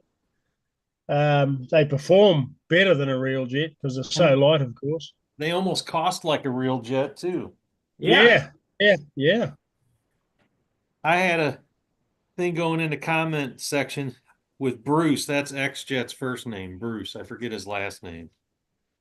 But he's on and on about how, the AMA, they didn't even stand up to the FAA when they made these rules. And if they would have just, stomped their feet and demanded this and demanded that. And I was asking him, like, what was the AMA going to demand from the FAA? Like, what leverage do they have? They have none. Well, they have the law, and it wasn't supposed to be, because there's a section something or other that the Congress put out that didn't allow them to do what they did, and they got away with it anyway. I don't. What you said? The AMA had the law. The Congress passed a law that deviated hobbyists from the FAA, separated us from the FAA. But our lobbyists for the AMA are so crappy, we got hung up in it. I don't, that's not even close to accurate. Oh yeah, okay. What do you think happened? Well, I mean, at the end of the day, we're powerless. We're what? 200 at the, what is there, 200 and something thousand AMA members? No clue. I think that's what it is. Let's be generous and say 300,000, but I think it's less than that. And we're a nation of 300 and something million people. We're a tiny little speck of people doing kind of an obscure and basically dying hobby. And if the FAA wanted to, they could have come along and said, you can't do anything below 400 feet. And there's nothing we could have done about it. We have no, that's not in the Constitution. You aren't guaranteed to right to life, liberty, and the pursuit of balsa wood and model airplanes. It's not your right. But the I mean, it Senate just isn't. already had passed the law that separated us from the FAA. What's the law? I don't remember. Look it up. I mean, I'm not the one claiming that it exists. What's to look up? I don't know. I'm not going to worry about it. I mean, it doesn't affect control line. It's not a problem. It's No, because we're a kite. it doesn't, and frankly, it doesn't, the people that are, the conventional RC pilots, the ones that build model airplanes and join the model airplane club and fly that way, it really hasn't affected them either because, most airplane clubs have now gotten that FRIA approval. And if you fly at a FRIA, an FAA recognized identification area, you don't need to mess with that remote ID. The people that got hurt were the guys that would just randomly go fly something, down their street or hover a drone somewhere they shouldn't. I mean, it kind of worked out the way I think hobbyists wanted it. I can tell you, Ground Zero, who got that started. The guy's name, and he used to be on YouTube. His name is Tom Zebra. Who got what started? The FAA looking at canceling drones and doing all that shit. Tom Zebra is case one, and he was hassling the police with his drone in Hollywood. Um, The Coast Guard shut him down once for flying over the top of. I was out by the Queen Mary, and just flying like an idiot. He's not a hobbyist. He was an idiot. yeah.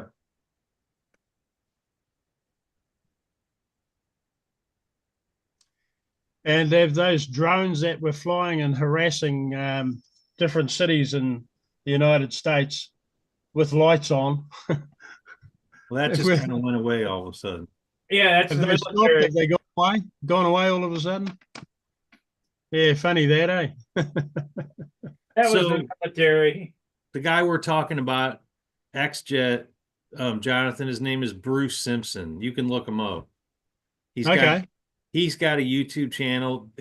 I mean, I guess if you like his YouTube videos, you like them, but he strikes me as the kind of guy who he's a contrarian. He's constantly trying to go against something just for the spectacle of it. Back in 2003, he got in trouble because he tried to build a cruise missile, his own cruise missile with mail order parts, and he did it just for the attention, just so that he could look at, it's me against my town council.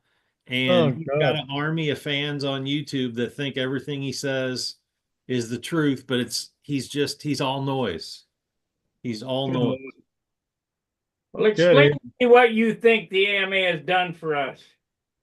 I mean, like I said, if the FAA wanted to, they could have simply just said, if you're not a commercial enterprise, the people that are paying the big money in Washington lobbying, DHL and Amazon and all the people that want the airspace below 400 feet, if you're not one of them, you can't use it. Sorry, it's over. And there's nothing we could have done. We would have just said, okay, I guess that's it. I mean, you could still take your chances and go fly anyway, but I mean, legally they could have just outlawed it totally, as far as I'm concerned. Yeah. We wouldn't have had any leverage to stomp our feet and say, you can't do that. Because they can, if they want to. So, I mean, I don't know what was the AMA supposed to do for us?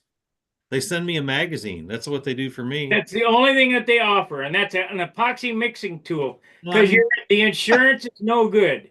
Your homeowner's insurance is first. That takes care of if you have an. so here's what I tell myself. I just sent them my $85 again a week ago.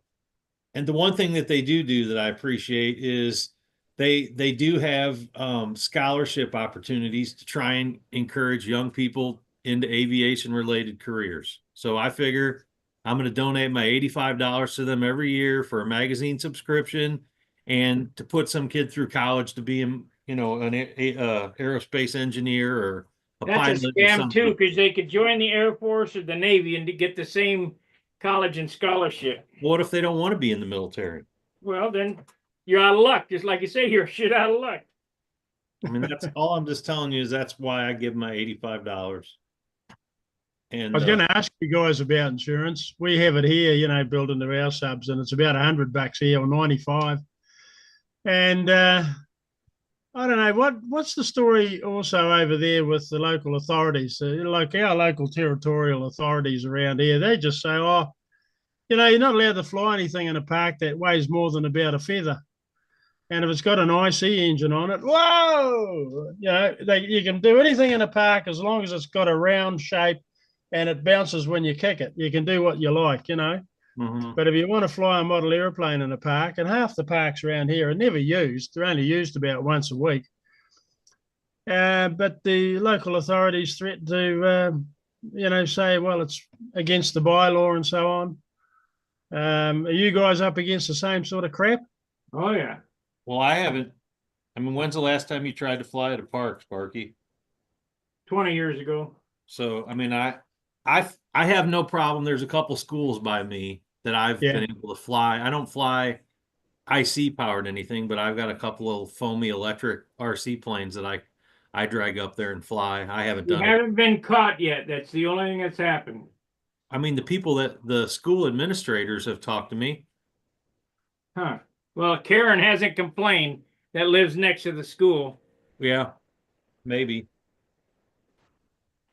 Yeah, we got a couple of schools where uh, we can fly, but we haven't used one for a while because I've got to make contact with them again. But I made contact with the school recently, the other one, and they said, "Oh yeah, come back anytime. Not a problem." And they're lucky; they're not surrounded by housing. They haven't got much going on around them, so we've got plenty of field and it's secure. And so we might have a look at that sometime. It's nice and handy, to a few of us. We don't have to go too far. But yeah, you're okay until somebody complains. You get some officious person who just takes exception, and that's it. It's all over. In St. Louis County. So you're technically in the city, right, Sparky? Yes. So I'm in the county.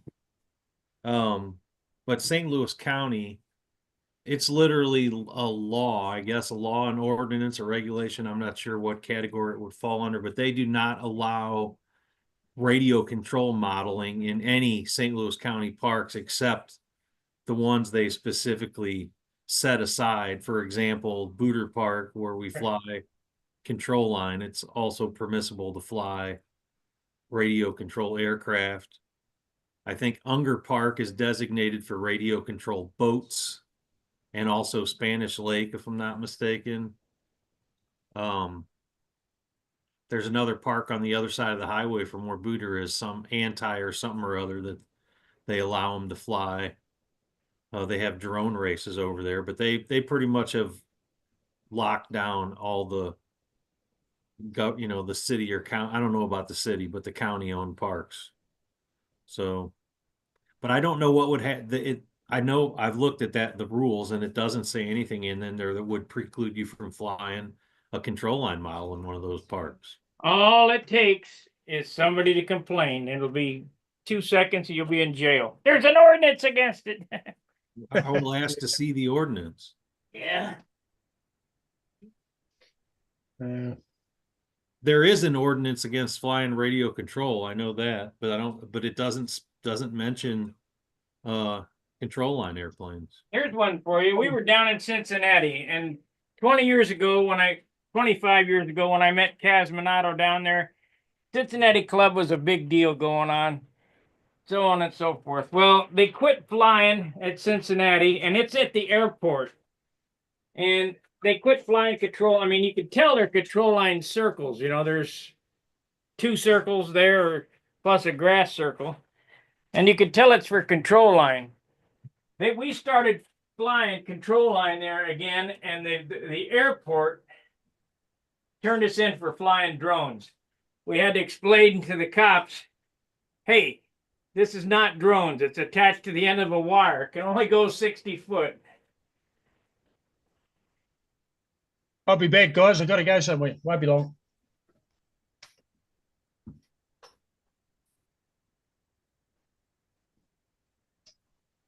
Well, I got the checks on. They don't look bad, I guess.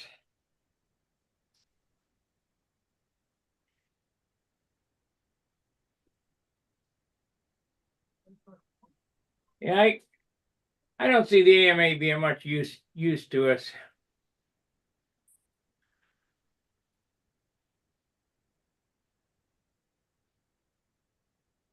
Are you still there? I'm still here. Okay. Yeah, me too. I think Jonathan said he had to step away for a minute. Yeah. We only got 15 minutes more.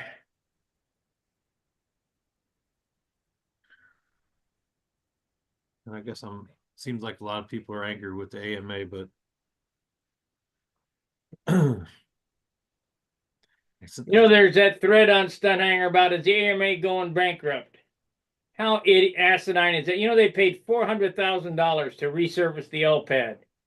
Do you think they would go bankrupt if they had to resurface the L pad? yeah, I mean who is that guy? Ty Marucci or whatever. Ty Marcucci, Yeah. Navy chief. He's the one who started it. I heard 2 guys in my club talking about it.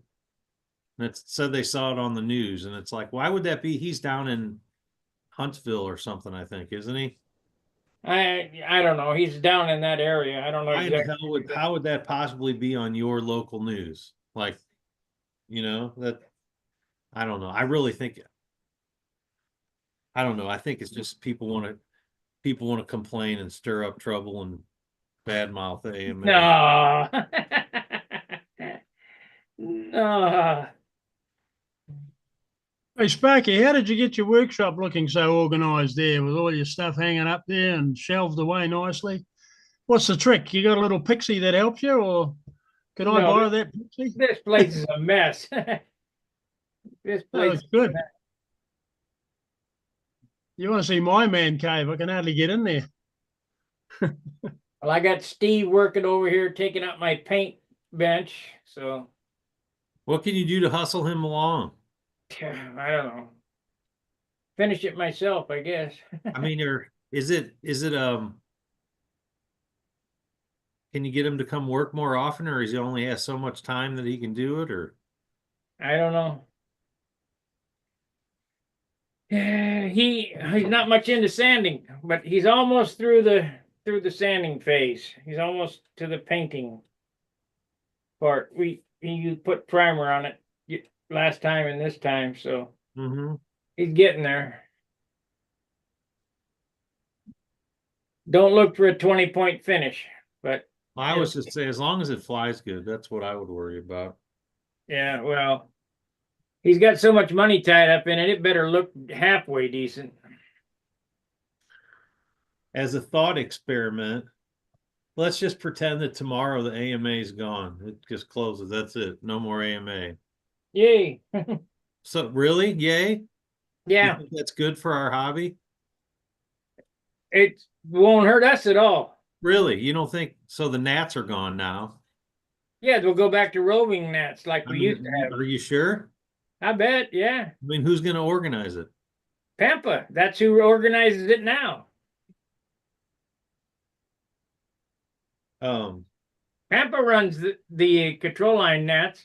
What happens when Booter Park says, well, there's no AMA? Well, you guys are going to get your private insurance then? We already have it, homeowners insurance. That's what But they're covers. not gonna, Yeah. that's not gonna satisfy anybody. Well, then we'll go to the FAA or the EAA. I mean, I mean, again, I don't think it's as simple as you're saying. it's already been discussed that just to go to the EAA and start a new SIG or whatever. I mean, and you just do it. Just go do it. That's right. When shit has to be done, it'll get done. I see. Hmm. Well, I think it would be a calamity for all the hobbies that are under the AMA umbrella. It's interesting you should mention homeowners insurance, Sparky, because I often wonder what the hell ours is worth too. Because we've also got in New Zealand what's called ACC, Accident Compensation Commission, and we even look after people that come here. Like I ended up in hospital years ago with a finger I thought I was going to lose. And in the bed beside me was an American girl who had fallen out of a peach tree and broken her ankle. And she said, "Oh, I can't believe I get free medical service here from, ACC pays her medical bills. Like anybody coming in from overseas just visiting, they can, we'll patch them up and send them home for nothing, put them in hospital and patch them up." So, if a model airplane goes, it really is only going to happen during combat. You might lose something and it'll clip some kid behind the ear or something, or worse. You're covered by ACC as well. So, I mean, I often wonder what the hell the big deal is with insurance and stuff. I think we're over-regulated. Well, they had a couple of accidents with helicopters where it killed some people. Them swinging blades with helicopters are pretty dangerous. Yeah, well, they're guillotines. Right. But a control line airplane, this is my dad's theory and it's my theory too. If you're hit by an airplane, you were a dumbass for standing in the way. Yep. It's your fault. Yep. Kind of like if you cut your finger off with a propeller, or you're the dumbass that stuck your finger in the prop. Yep. Don't eat the paint. Don't huff the paint. We were flying the other day and a couple of kids came past and they had some, they looked like half-grown pit bulls, actually, American pit bulls, if I know my breed. And anyway, he was flying and the bloody things got off their lead and they shot all over the park. And I said to the kids, "You better get those damn things under control," because they would run over and eat the plane, of course, as soon as it landed. Oh, God, what a schmozzle. But, we keep an eye out for that sort of thing. But you can't predict a couple of dogs running in from behind you out of the circle, Well, I can remember as a kid, I was flying in the Ole's parking lot, and the police car, as I'm flying, a police car drove up to the center of the circle and said to me, "You got to land that thing." I said, "You got to get out of here, out of the circle, and I can't land until it runs out of fuel. So goodbye." Yeah. You should have given him the handle and run away.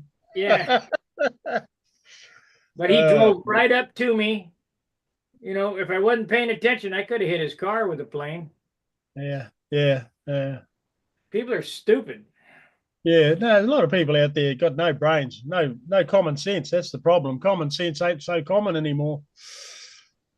Well, if you go back on my channel when the drone licensing came out, I did a little thing about what I thought about drone licensing, and them wanting us to license these control line airplanes. How am I going to hit you with my control line airplane? Am I going to stand in the back of a pickup truck and swing it around like this as my buddy drives down the street?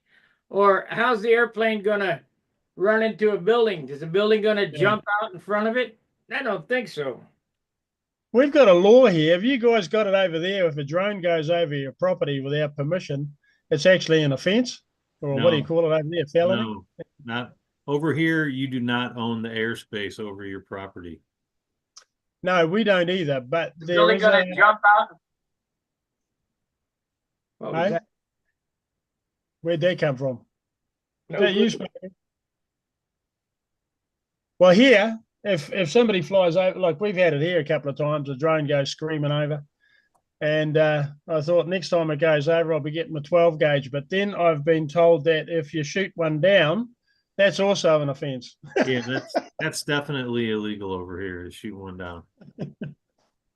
Yeah, Oh dear. illegal to catch one. All you need is a shotgun with one of them beanbag throwers and catch it.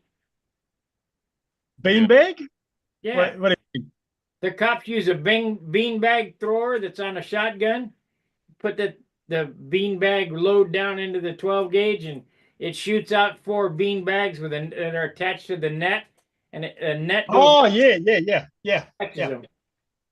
I had a cousin who used to leap out of helicopters in the Southern Alps down the South Island. He used to shoot. Well, they used to shoot the deer and cart them out, and then they realised there wasn't much money in just shooting the damn things. They had to farm them. So he used to.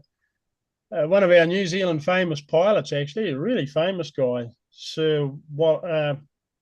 Walter Raleigh. No, Bruce Simpson. no, I've met the guy a couple of times, but he used to fly the helicopter right in close to the mountains, and my cousin used to lean out the side and shoot a damn net over the deer, jump down, net the thing up, and then they could take, I think, about 3 deer at a time, and they started farming them. Oh, that was a long time ago, though. That was 40 odd, 50 years ago, probably. They're all gone now, those guys. It would stop a mob, wouldn't it, out of control, a beanbag? Things are out of control as far as taxes and regulation, and it's ridiculous. Yeah. Too many people. That's true too. Too many people. And then they want to import people that don't even speak our language. Somebody told me that since I've been alive, and I'm not even alive as long as you guys, but since I've been alive, the human population has tripled. Yeah. Just Maybe. in my lifetime. And the oceans have depleted by about 2/3. That's BS. Hey, you don't reckon? I reckon it's getting harder to catch a fish down here, Sparky. Well, let me tell you something. Whatever's on this planet has been here and will always be here. It ain't going nowhere. Where did it go? It's still here. It's gone into the bellies of a whole lot of people from other countries who come down here with trawlers, and they stay outside our zone and hoover everything off the ocean. Hoover it off the floor. Oh, You know, they're saying that the ice caps are melting or whatever, and it's going to flood the continents. That's nonsense. Put an ice cube, fill a glass full of ice, and fill it up with water to the brim, and then watch the ice melt. It doesn't overflow. It just the same amount. Yeah, but you're not allowed to think like that, Sparky. That's not the right way to think. Yeah, well, I can't help it that people think like idiots. There's not a lot of people that understand simple things like thermodynamics. You know, they think that if the poles are heating up, well, or the ice is breaking away from the South Pole and heading this way, or the North Pole, or whatever. They think that's because the South Pole is getting hotter. Okay, well, what about the cooling effect that the ice has when it moves north or south? We know that sort of stuff from mucking around with icy engines. You know, you got to have the air in and the air out. Well, here's another thing that I got to tell these people out there. Even if there was climate change or whatever, there's not a damn thing we can do about it. Nothing. We have no control. This planet is so powerful, we're just like a flea on a dog's back. Well, from what I've read, in the 4.5 billion years we've been here, the planet has, it's frozen over at least twice to the equator. It's basically a solid ball of ice, and it's been a hell of a lot hotter in between. So, as far as I'm concerned, we're just a fart in the cosmos. We're just part of that process. And we think it's so important that we can affect the future. Well, sorry, I got news for you guys. We ain't that bloody important. That's exactly right. And the Earth temperature might change in the next 100,000 years. I won't be here. I won't know the difference. No. Don't worry about it.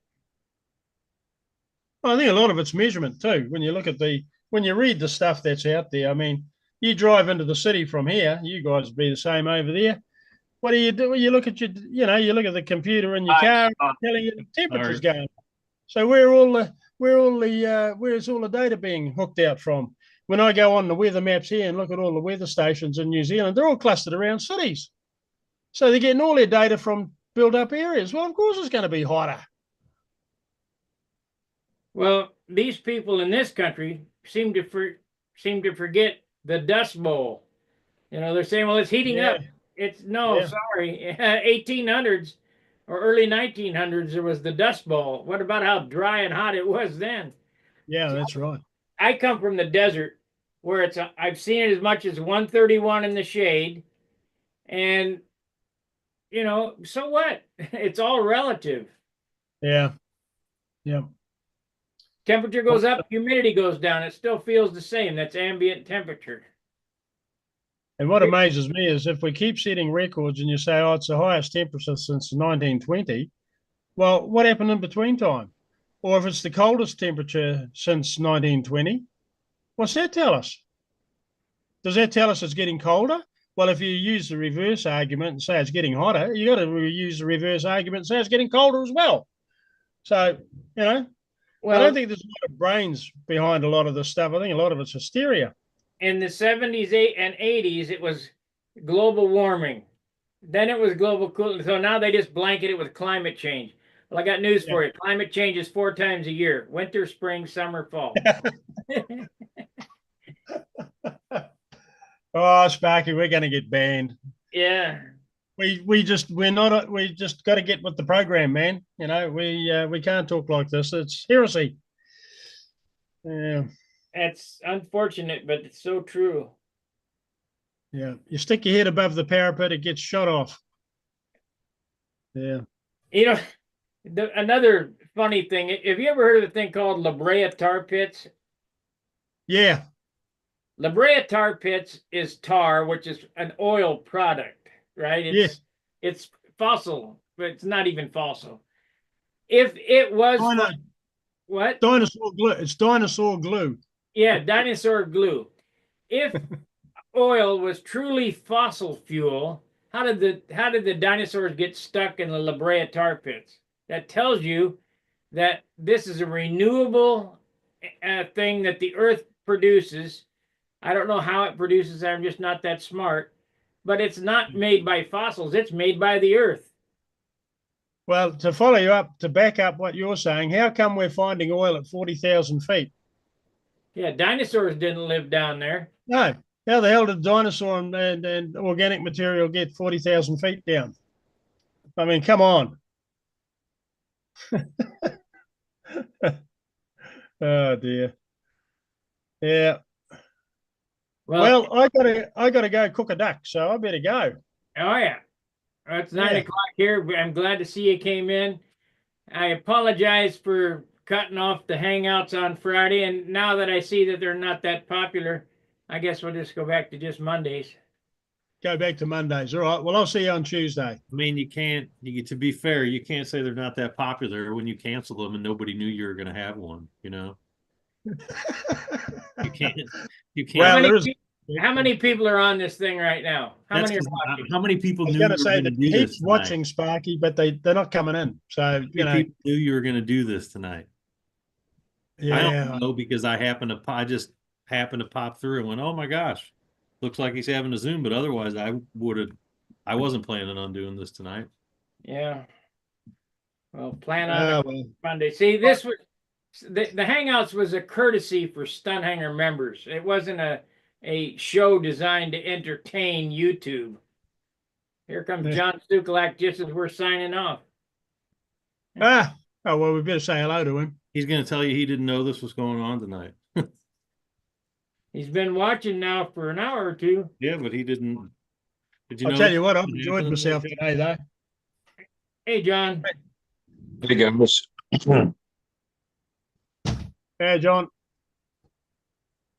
Yeah, the only reason I knew that there was a hangout is because I tuned in like I do almost every night to watch Sparky build, and I saw, hey, there's a hangout. I did the same. Yeah. Yeah. Well, I do everything at Yeah. 7 o'clock, try to keep it, consistent. Yeah, that's nice. Are you in snow, John? What's it doing where you live? Snow and frigid, and yeah, I'm in Michigan. Okay. Well, that's pretty high up. Yeah. It's up there more further than I want to be. Yeah. It hasn't Yeah. snowed here in a week, but there's still ice on the ground. You Jeff- guys up around Michigan and that, you get what's called a hell of a lot of snow from what's called the lake effect, I believe, don't you? Where the Wait, You're lakes are warmer and then the chilled air. Yeah. eastern side of Michigan, which is where Lake Michigan is.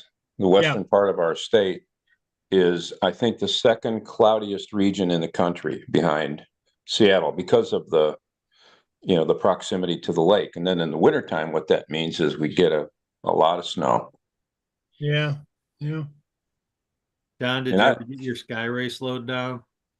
That's one reason I jumped in here at halftime of the game, Steve. I heard you say that. And I wanted to share what I have. I'm no expert, and I didn't work at it that hard. It wasn't my primary airplane, but a couple of things I think I learned. One is I tried that 9.3 APC prop. I was using a 9.4, which is what Brett recommends.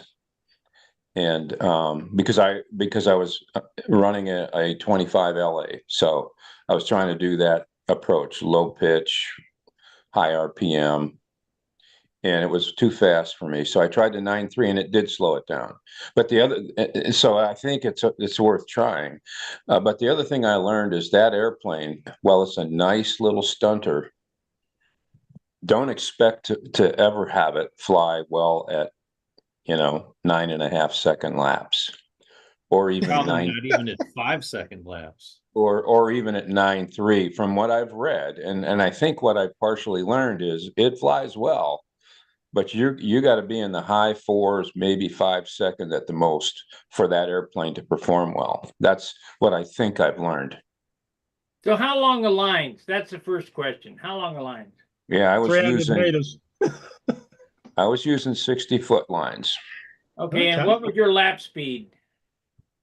Well, they were, when I was struggling, it was under 4.5 second laps. Well, Yeah. you can add a foot for every 10th of line length, or you can go down in pitch if you start at a 4, go down to a 3. That's what I did. I did both of those, and it started to get more comfortable for me. But my expectation wasn't even possible, let alone reasonable. I like slow flying stunners. I like 9.4, 5.4, 5.3, and you're not going to get that out of that airplane, as I understand it. How heavy is it? Kind of heavy. I don't remember what the weight is, but it was on the heavy side. Yeah. If it's light, you can fly it at that 6-second lap. If it's light, but it was not going to perform at 6-second laps without flying fast if it's heavy. If it's 50 ounces, it's way too. This was it's kind of a heavy airplane. So What you might be able to do, Sparky, Gerald Wimmer, they've got a what you're talking about. What did you call it? Sorry, Sky. Skyray 35. Yeah, and they found that by putting fixed flaps on the thing, it flew a hell of a lot better. Yeah, and it's a pretty fast flyer. I reckon they're a bit like the Peacemaker. They seem to like going pretty quick too. It's like a flight streak. Yeah. So you could try that. Maybe put fixed flaps on it. Seem to give it a bit more lift and a bit more control. A bit. I don't know. Control. Anyway, I would consider that, but I'm on to our airplanes that are a little bit bigger. But for its size, I think that Skyray is a real good stunner. Yeah. Something to be said with an easy setup like the Magician and that just flap only, or the Peacemaker just flap only. Yeah. Yeah, I'm building Vector 40 right now. So. You broke up there. What'd you say, John? I'm building a Vector Oh, 40. yeah. Yeah. Which is the What did you airplane? say you put in the Skyray? What motor you got in the Skyray? That was a 25 LA. Yeah, well, they go pretty good, don't they? They're pretty. They're pretty Did good. you have one of the ones that would turn 14,000 RPM? I don't know if it would. I wasn't doing that, but I did have a pretty good little motor in it. And I think it was a little worn, so it would run pretty good, but it probably wasn't the strongest of those.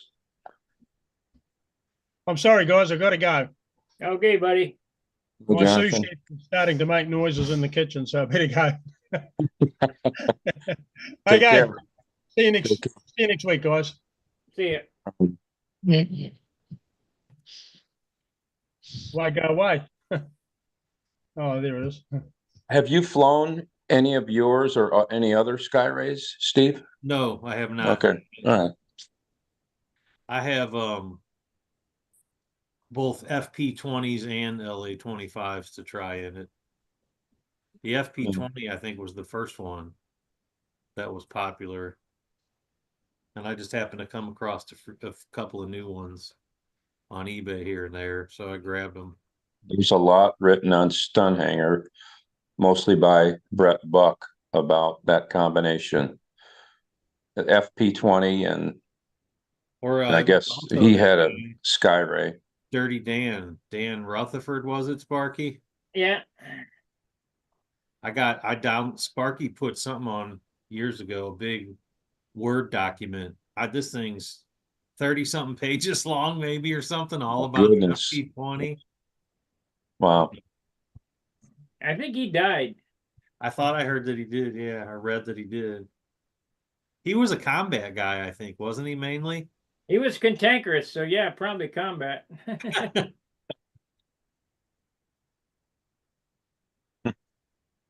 He was part of that Howard Rush, West Coast, Northern West Coast contingent. So, John, what was was it a dizzy issue flying it at, 4.5, 4.8, or what made you want to slow down? you broke up. Okay. I think it's just a better pace for my skill set. There's no dizziness. No, I just, in my mind, logically, and I think I feel it when I fly. If it's not flying like a combat plane, I have a better chance of flying good shapes. Gotcha. I have a better chance of lowering bottoms and getting through all the maneuvers, with better scores. Gotta not even think about it. Just go like that. I can fly that way, but not the pattern.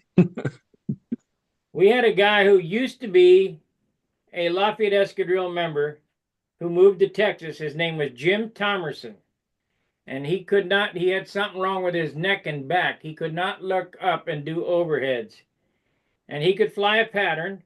And for the overheads, he'd just go like the, and were they the greatest? No, but they were recognizable and good enough that he got pattern points. 25, 30 points in there. But what are you going to do? If you can't look up, just go like that.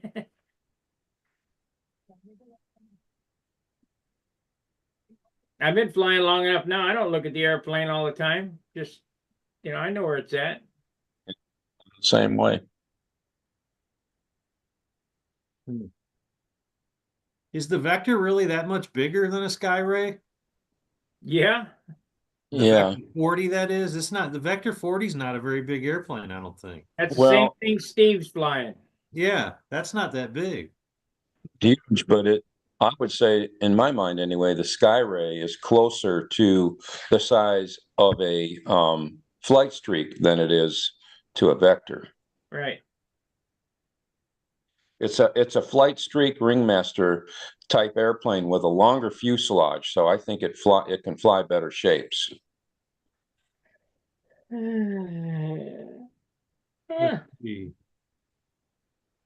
The Vector 40 is about 540 square inches. know what the Skyray is. I'm getting ready to try and figure it out here. Yeah, it'd be interesting to hear. Now Nobler is 500 squares. It's about the same size as a Nobler, a Vector 40. Yeah, SIG is saying that it's about 396 square inches. Sense. So the Vector is quite a bit bigger. It's like 538 or something. How many square inches for a Vector? 500 and just under 540. He's looking it up right now. He's on Brodak. That's what he's going to find. That's where I bought my Vector kit through Randy. You I bought just- it from Randy, but it got shipped from Brodak. Yeah. Yeah, isn't that weird? Well, I guess I understand it now. It's kind of, Randy's got his own website. I thought it might be coming from him, but 536 square inches. there you go. How much of that you think is the flaps? Well, let's see. It's 3 inches at the root, or 2 3/4 at the root, and 1.5 inches at the tip, plus half span. I don't know, maybe 90 inches, probably. Yeah, I mean it's mainly the flaps is what I'm getting at. If you put flaps on the back of the Skyray wing, Seems so much, but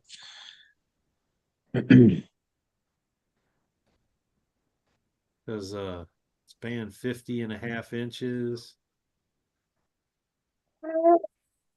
Skyray is about a 6-inch shorter wingspan, so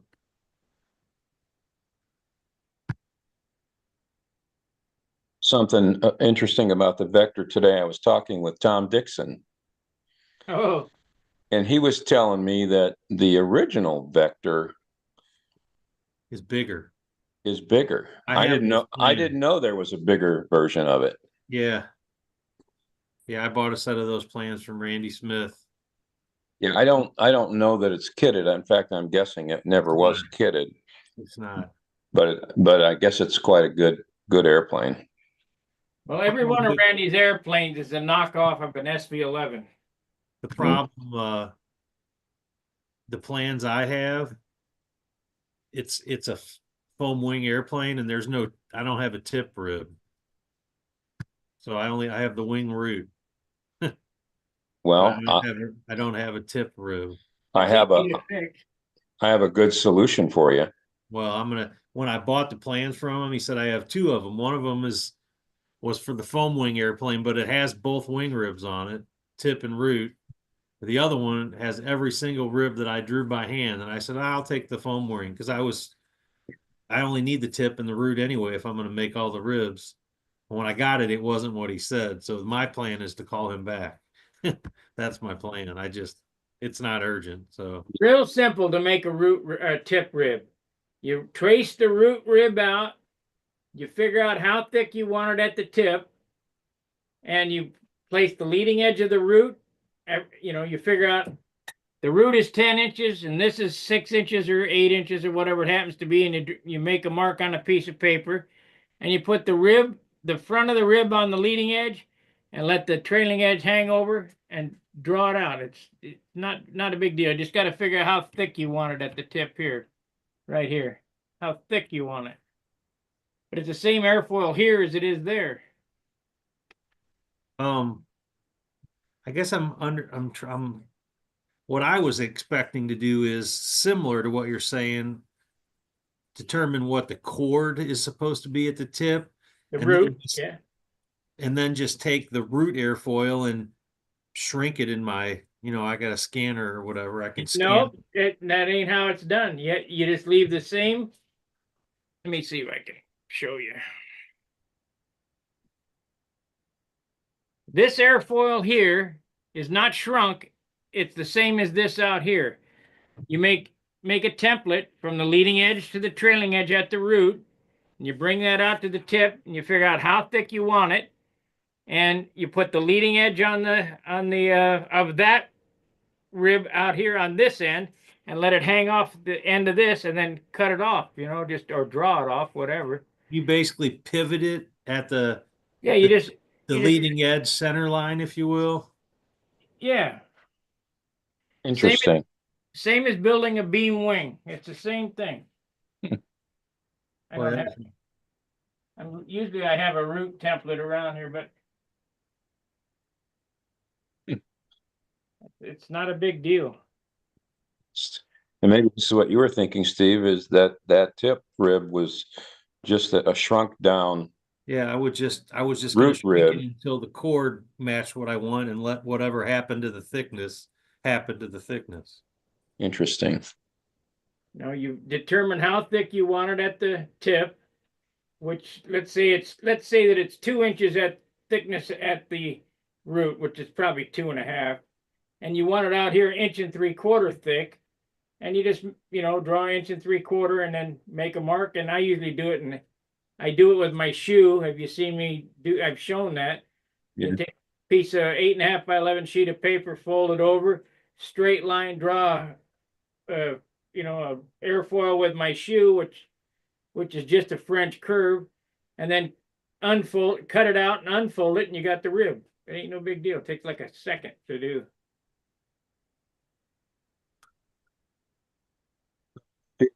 Here's another option for you. You could dial Tom Dixon's number, and in short order, he'll send you that foam wing sheeted. Oh, yeah. And Now, you're getting 2 ounces.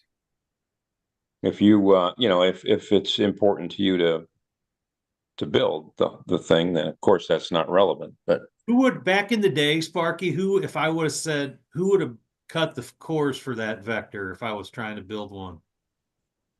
Well, Randy used to say that he cut it, but I don't know. But Chris Regatti cut cores. Hunt cuts cores.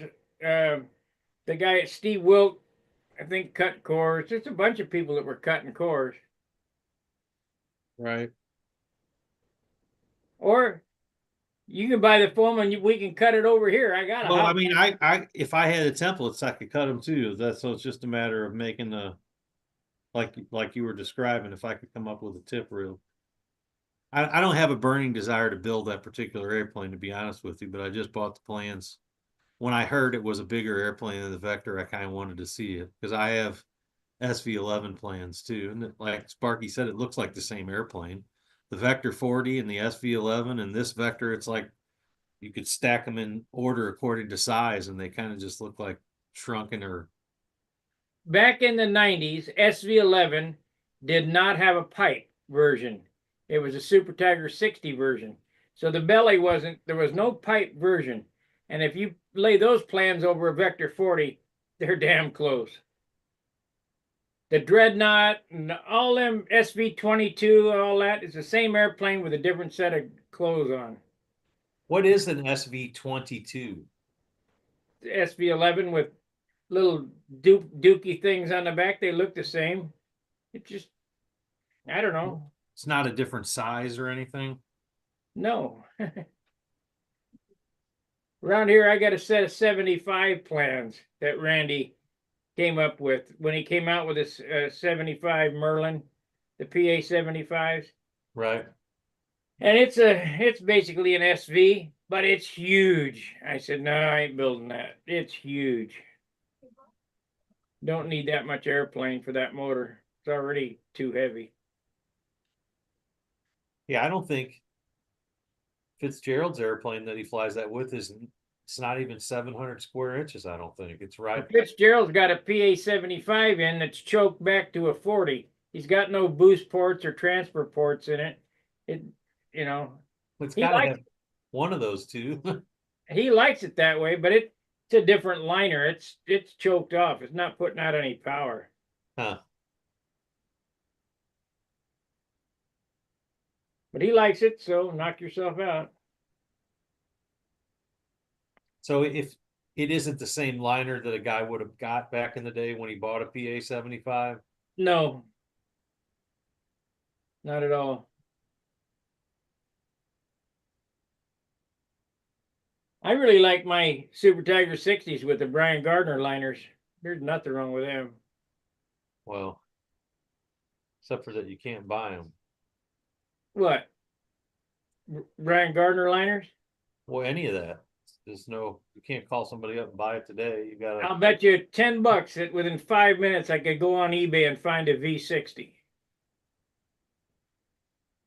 yeah.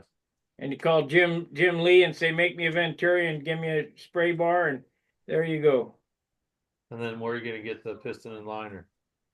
They come up, Brian makes it from time to time. Just put in your request. When he makes another run, he'll get one. Yeah, that's, I just sent Len two regular Super Tiger liners, a brand new one. I mean, the piston and ring were brand new on the one piston I gave him, because I'm not going to use them.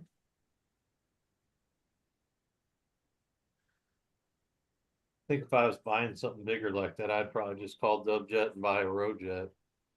Well, there's problems with Roadjet. It's a two-piece case and it mucks. It looks like the case is work hard and it's always oozing black shit. I don't like that.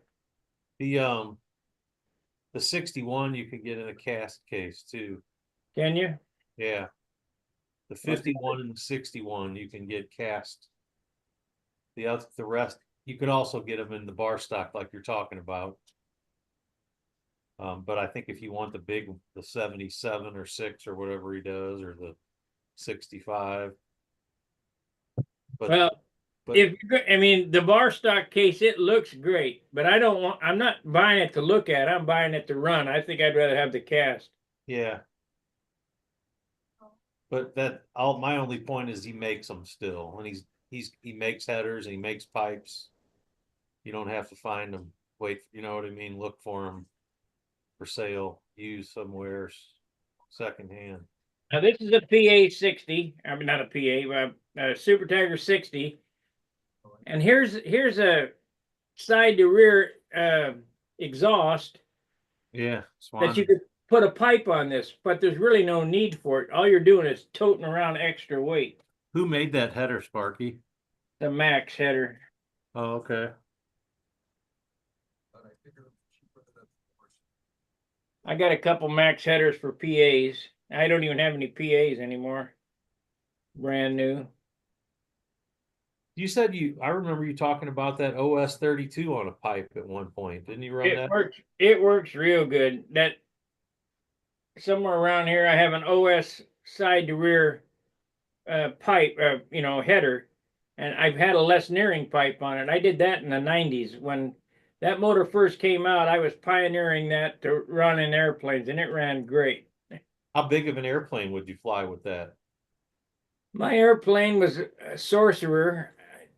Pictures around here somewhere. It had a 11.5-inch cord at the root and 10-inch at the tip, and it was 56 inches. So you got to figure out the area. It was about 675, get close to 700. So it was as much power as like an LA 46 or something now? Much power as a 60. Okay. Much power as a 60. And the funny story about that, I tell it from time to time, is that I took it out to Booter before I had a Venturi for it. And this is back when I ran everything on pressure. I ran that pipe on pressure. I didn't have a Venturi, and I didn't know what prop to use on it. So I put a 10-6 on it with no Venturi. And on the grass donut there, I said, well, I'll just take off and let it slobber, really running rich. And it took off, really barely flying.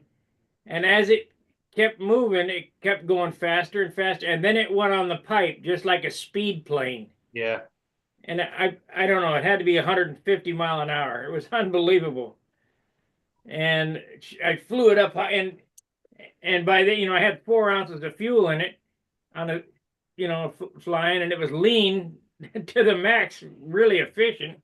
Shit, I didn't think that was ever going to quit. Yeah.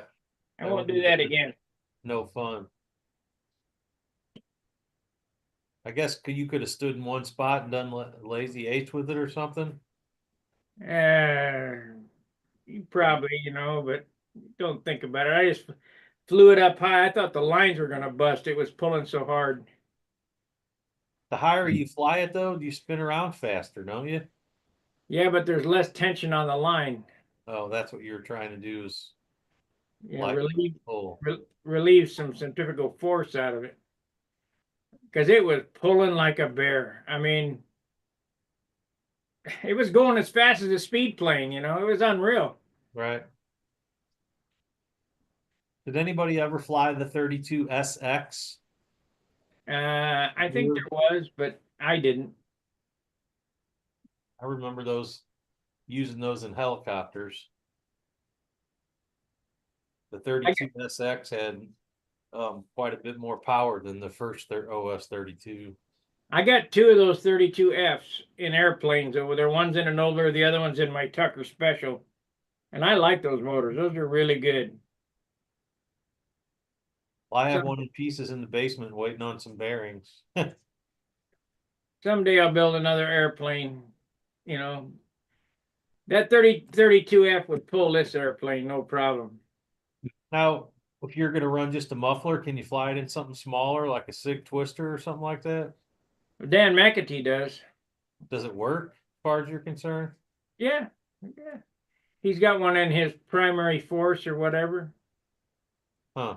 You just have to run like a really small Venturi to choke it down, or He runs the best prop that I found was an 11.45, and that's kind of a unheard of for a 32 to swing an 11-inch prop, but that really worked good, what I thought. I ran an 11.45 APC on it. I don't know what Dan runs on his.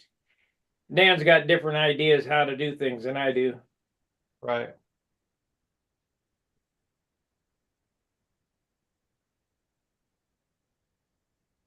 Which is okay, whatever.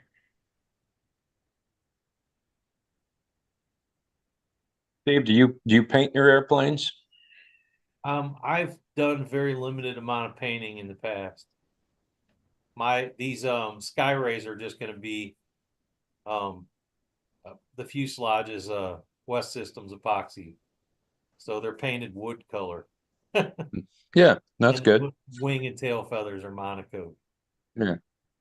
But in the future, fancier airplanes, I guess I really hadn't thought about it, to be honest with you. He's got a 40-point ringmaster that he's working on. Yeah. I used to paint a lot of RC helicopter canopies, so I have done it. Wasn't Oh, done, so then have you done a lot of monocoating or film Yeah. coating? monocoat. Okay. So you have a lot of experience with that. Yeah. Yep. Do you ever do checkerboard? I mean, I've done stuff like a checkerboard. Usually well, I normally, if I was going to do something fancy like that, I would build that multicolored panel on a piece of glass. Iron it, iron all the different. I always like to cut separate pieces, not have just overlap patches, because it's always air bubbly when you do that. Yeah. So I would build those multicolored patches, and not quite as hot as you would get it when you're putting it on the airplane, but close. And you can iron it together on a sheet of glass, and then it just peels right off the glass, as one piece with all the different colors, and put that on.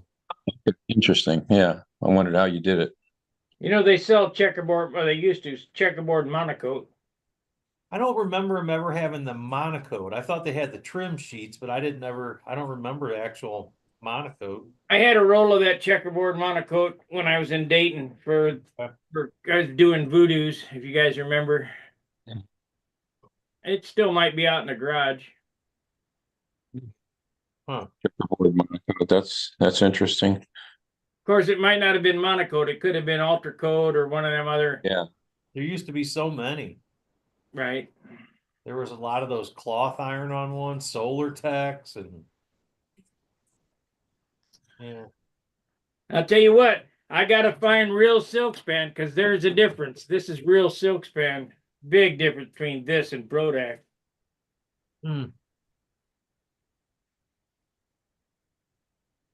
Is that because it goes on, it's stronger, or what's the reason? Tighter weave. Much tighter weave. Okay. double aught Brodax silk span, and you end up with pinholes. You Takes a see. lot of dope to fill it. Okay.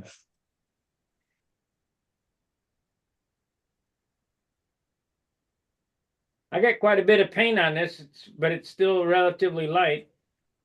I showed how much thinner the paint I used. I don't know that you saw that, but It's just plain. What is a polyspan all about? polyspan is good. It's durable. It takes a lot of dope to fill. It's heavy. Okay, this is the yellow that I used on this. There's this much yellow and this much thinner. Wow. So how much yellow paint is really on this? Right. Eighth Not of a an lot. inch in the bottom. Huh. The orange is starting to separate out just like that too.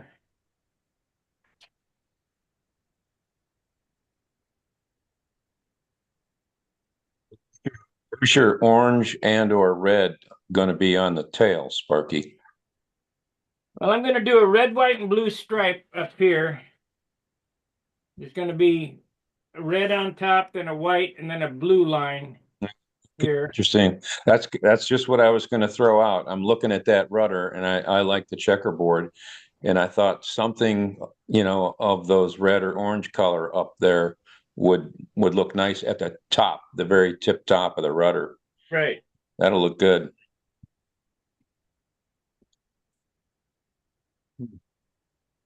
This airplane was going to be called the Sizzler, but it's now called the Vortex. I remember the good old days when it was going to be the Carumba XL. Yeah, Corona XL. Well, it was going to be a jet originally. Yeah, Yeah.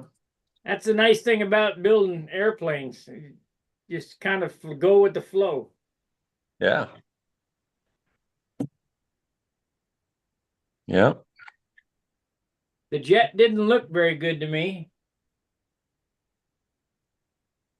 Yeah, I've not ever been a big fan of propeller airplanes that people try and make them look like jets. But it must be an acquired. A lot of people like that look, though. I know.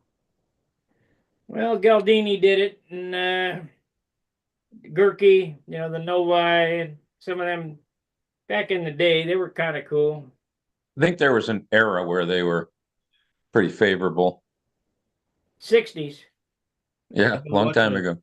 After seeing those pictures last week, I really like those twins that Bob Hunt is messing with. Those things look cool. Oh, they do. Yeah.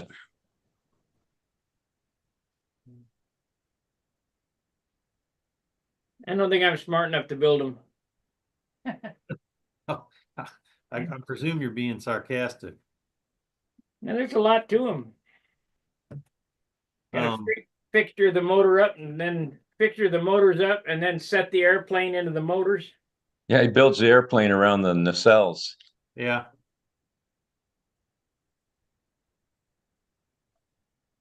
Well, he kind of made a living off of teaching people how to do his stuff, so I imagine he probably gives some pretty good directions.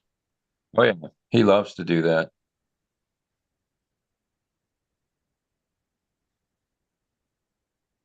I would be curious to see what the mold looks like for those fuselage pieces. Ain't nothing. I got one. I mean, does it look basically like the fuselage and you just mold it around it with the ace bandage, or is it Exactly. You just sand what you want. so you got to carve it once? Yeah, just carve it once. Yeah, that's the part I hate. I hate carving.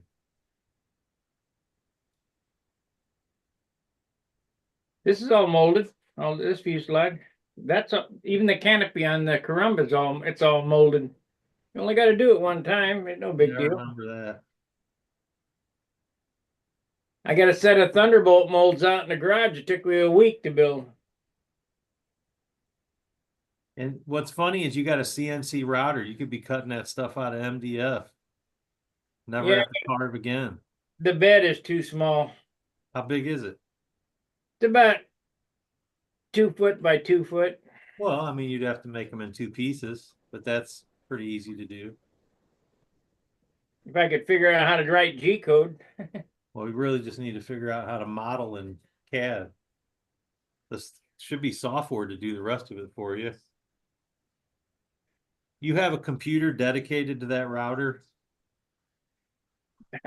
No.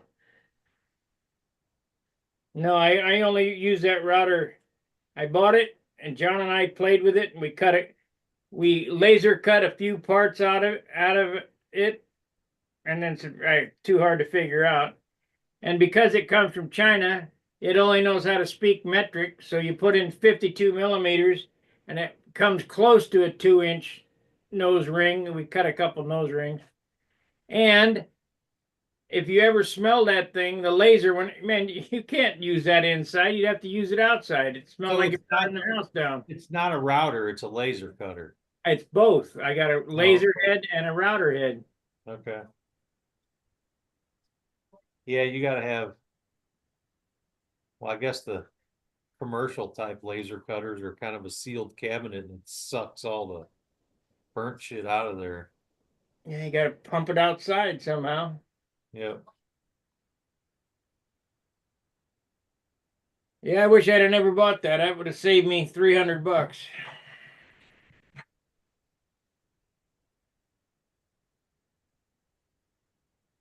It's all dusty out in the garage now. Right. Have to blow it off and see if it'll work still. I bet it will. Waiting for Howard to buy a big CNC router. I got him all interested in that one night, I think. He's got a laser cutter. Yeah, and he's into the 3D printing, so he's pretty well versed in building the 3D models of stuff. Yeah, I think I'll have him. This is the vortex. I'll have him build me some of them rat turds, and I'll glue them on this, clear them over. Vortex generators, you mean? Yeah.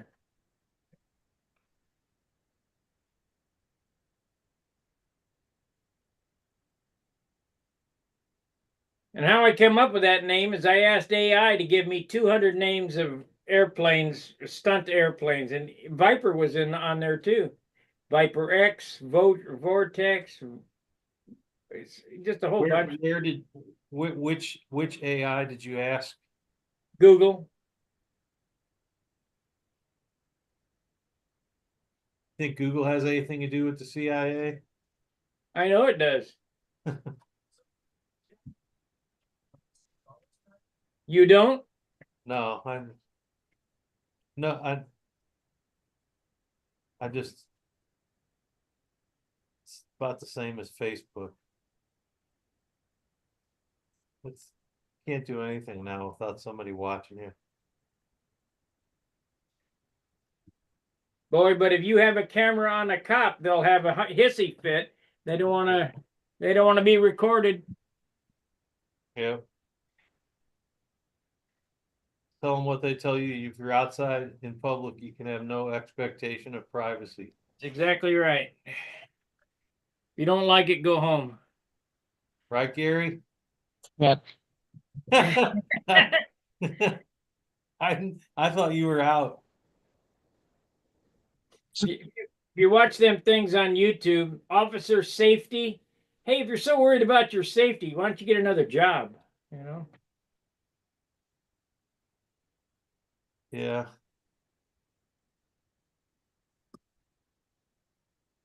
The bad thing about the police today that weren't like when I was a kid is the cops today are former military and they treat civilians as if they were the enemy. And that's not like how it used to be in the 60s. Yeah. Think about some of the stuff they got to deal with, though, in certain parts of town. And you got to also remember it's right in their name, police. You know what that means? Policy enforcer. And none of them know the law. None of them. Yeah. It's a hard job to Oh, do yeah. right, to do right. And for some reason, it attracts too many people that aren't capable of doing it right. Correct.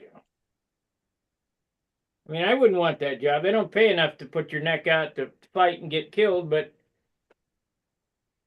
it doesn't seem to pay enough down in the trenches, but it seems like if you can rise to Yeah, to managerial levels, you really start raking it in, and that's kind of the problem with almost everything nowadays. Is there's such a disparity between what you make when you start versus what if you ever do manage to rise.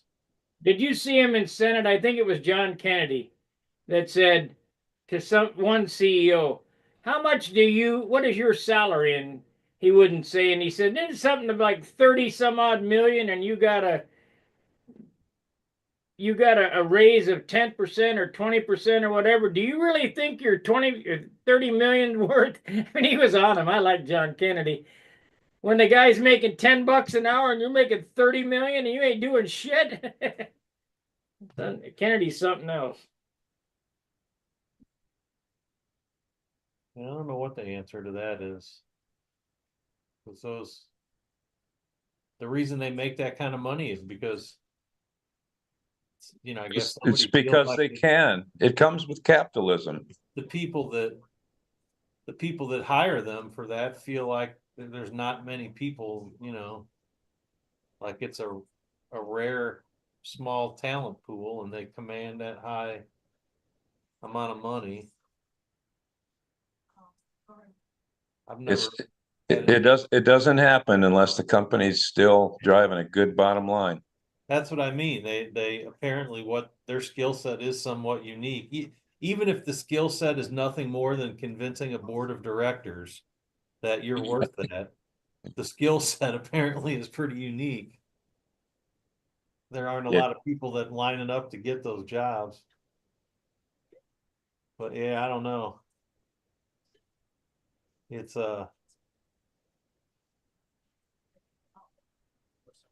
didn't used to be that way, but I think it's always been headed that way. That's kind of the way the whole point of capitalism is, like the game of Monopoly, right? Like the ultimate point is to have it all. It's inherent in capitalism. Yeah. And most of us would say that capitalism is better than any other system. Yeah.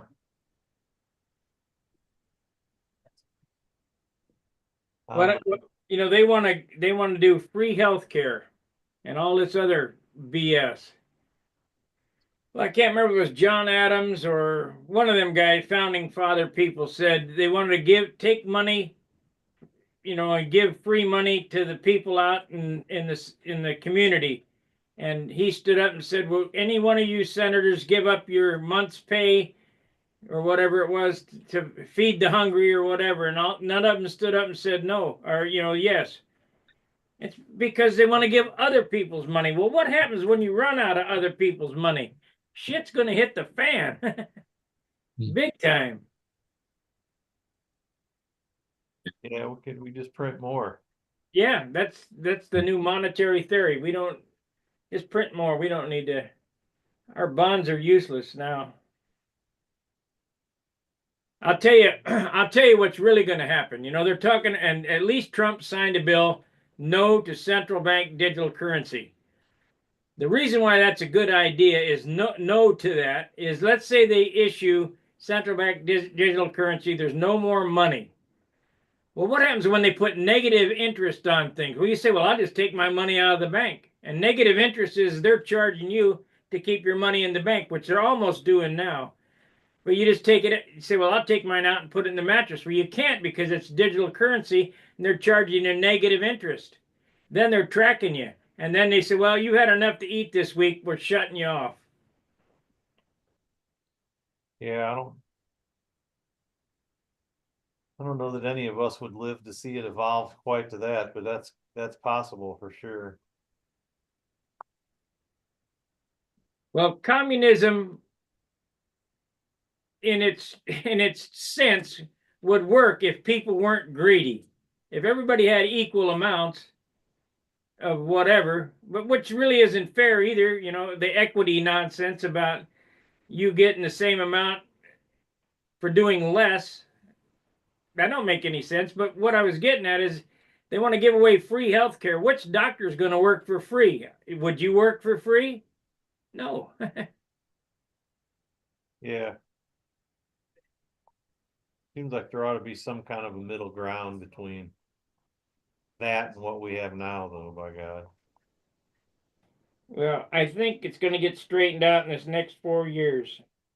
And hopefully we get another 8 years out of the next guy in line.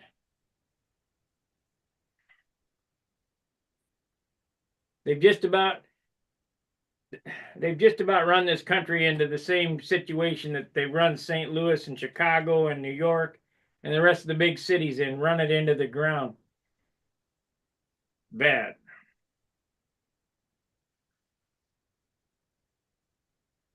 It was so much better when I was a kid. That's because there weren't as many people. Well, they're chasing the same amount of money, the same. I made $1.35 an hour. At the end of the week after taxes, I had $40. That was more like $400. Now, if you had $400, it's not even like $40. Yeah. You go outside the door, you're going to spend $100. You go to the store just to buy a couple of things. It's $100. Well, that used to be $1. I mean, pretty much you look back in history, every civilization kind of crashes and fizzles out after a while. Yeah, we're coming up on 250 years next year. This one's not going to let go forever. So, I mean, not unless they get a handle on it. well, I mean, humanity hasn't handled it yet. So what makes us think we're any better? I don't know how long the Roman Empire stayed around, but it was hundreds of years, and we're not even 250 years old, and we're already running it into the ground. Yeah, all our technology has allowed us to accelerate all that stuff, I think, Well, Trump's released the JFK files. I wonder if he's going to release the alien files. That stuff's all going to be so redacted. There's not going to be anything released. It'll be a bunch of black pages. Well, you watch. I already heard a recording of who's responsible. I mean, I could record some stuff and send it to you too. Yeah, but no, not like that. It's real. I'm sure it's real. And the bad thing is, my dad won't get to hear it. He passed away before he figures it out because he always wanted to know, and he always wanted to know about the aliens too, the Roswell deal. Yeah, I think they're in Gary's basement.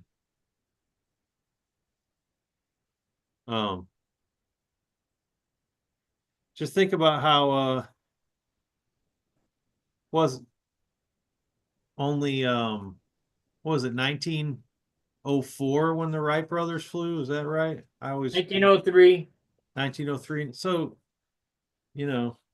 was just not a little over 100 years ago that they were figuring out how to fly, and now we're, supposedly been to the moon, and we got sensors flying by the sun, and that all happened pretty fast, really. We're catching rockets when they come back to the Earth. You don't think we had any help? I don't know what you mean by that. Well, let me ask you this. Do you think that the Egyptians built the pyramids? You don't think they had any help?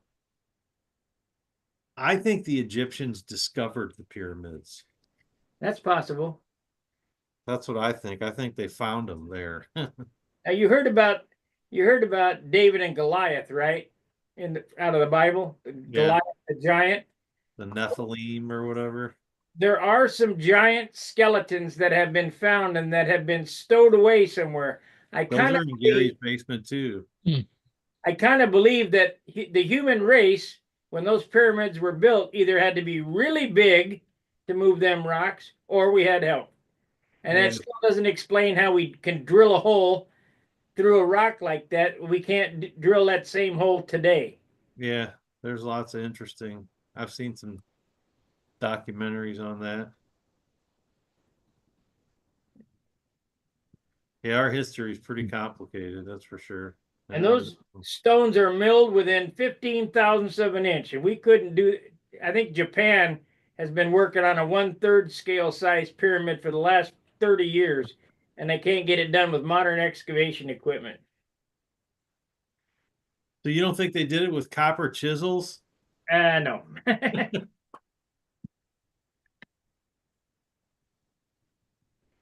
So Yeah. I'm gonna check out. All right, we're gonna end the show Uh, anyway here. You guys take care. All right, buddy. Sure Thanks those for coming in. Yeah. So, Lines stay tight in your overhead there, John. Yeah. Hmm. Any more than Hourglass. more than a 6-second lap.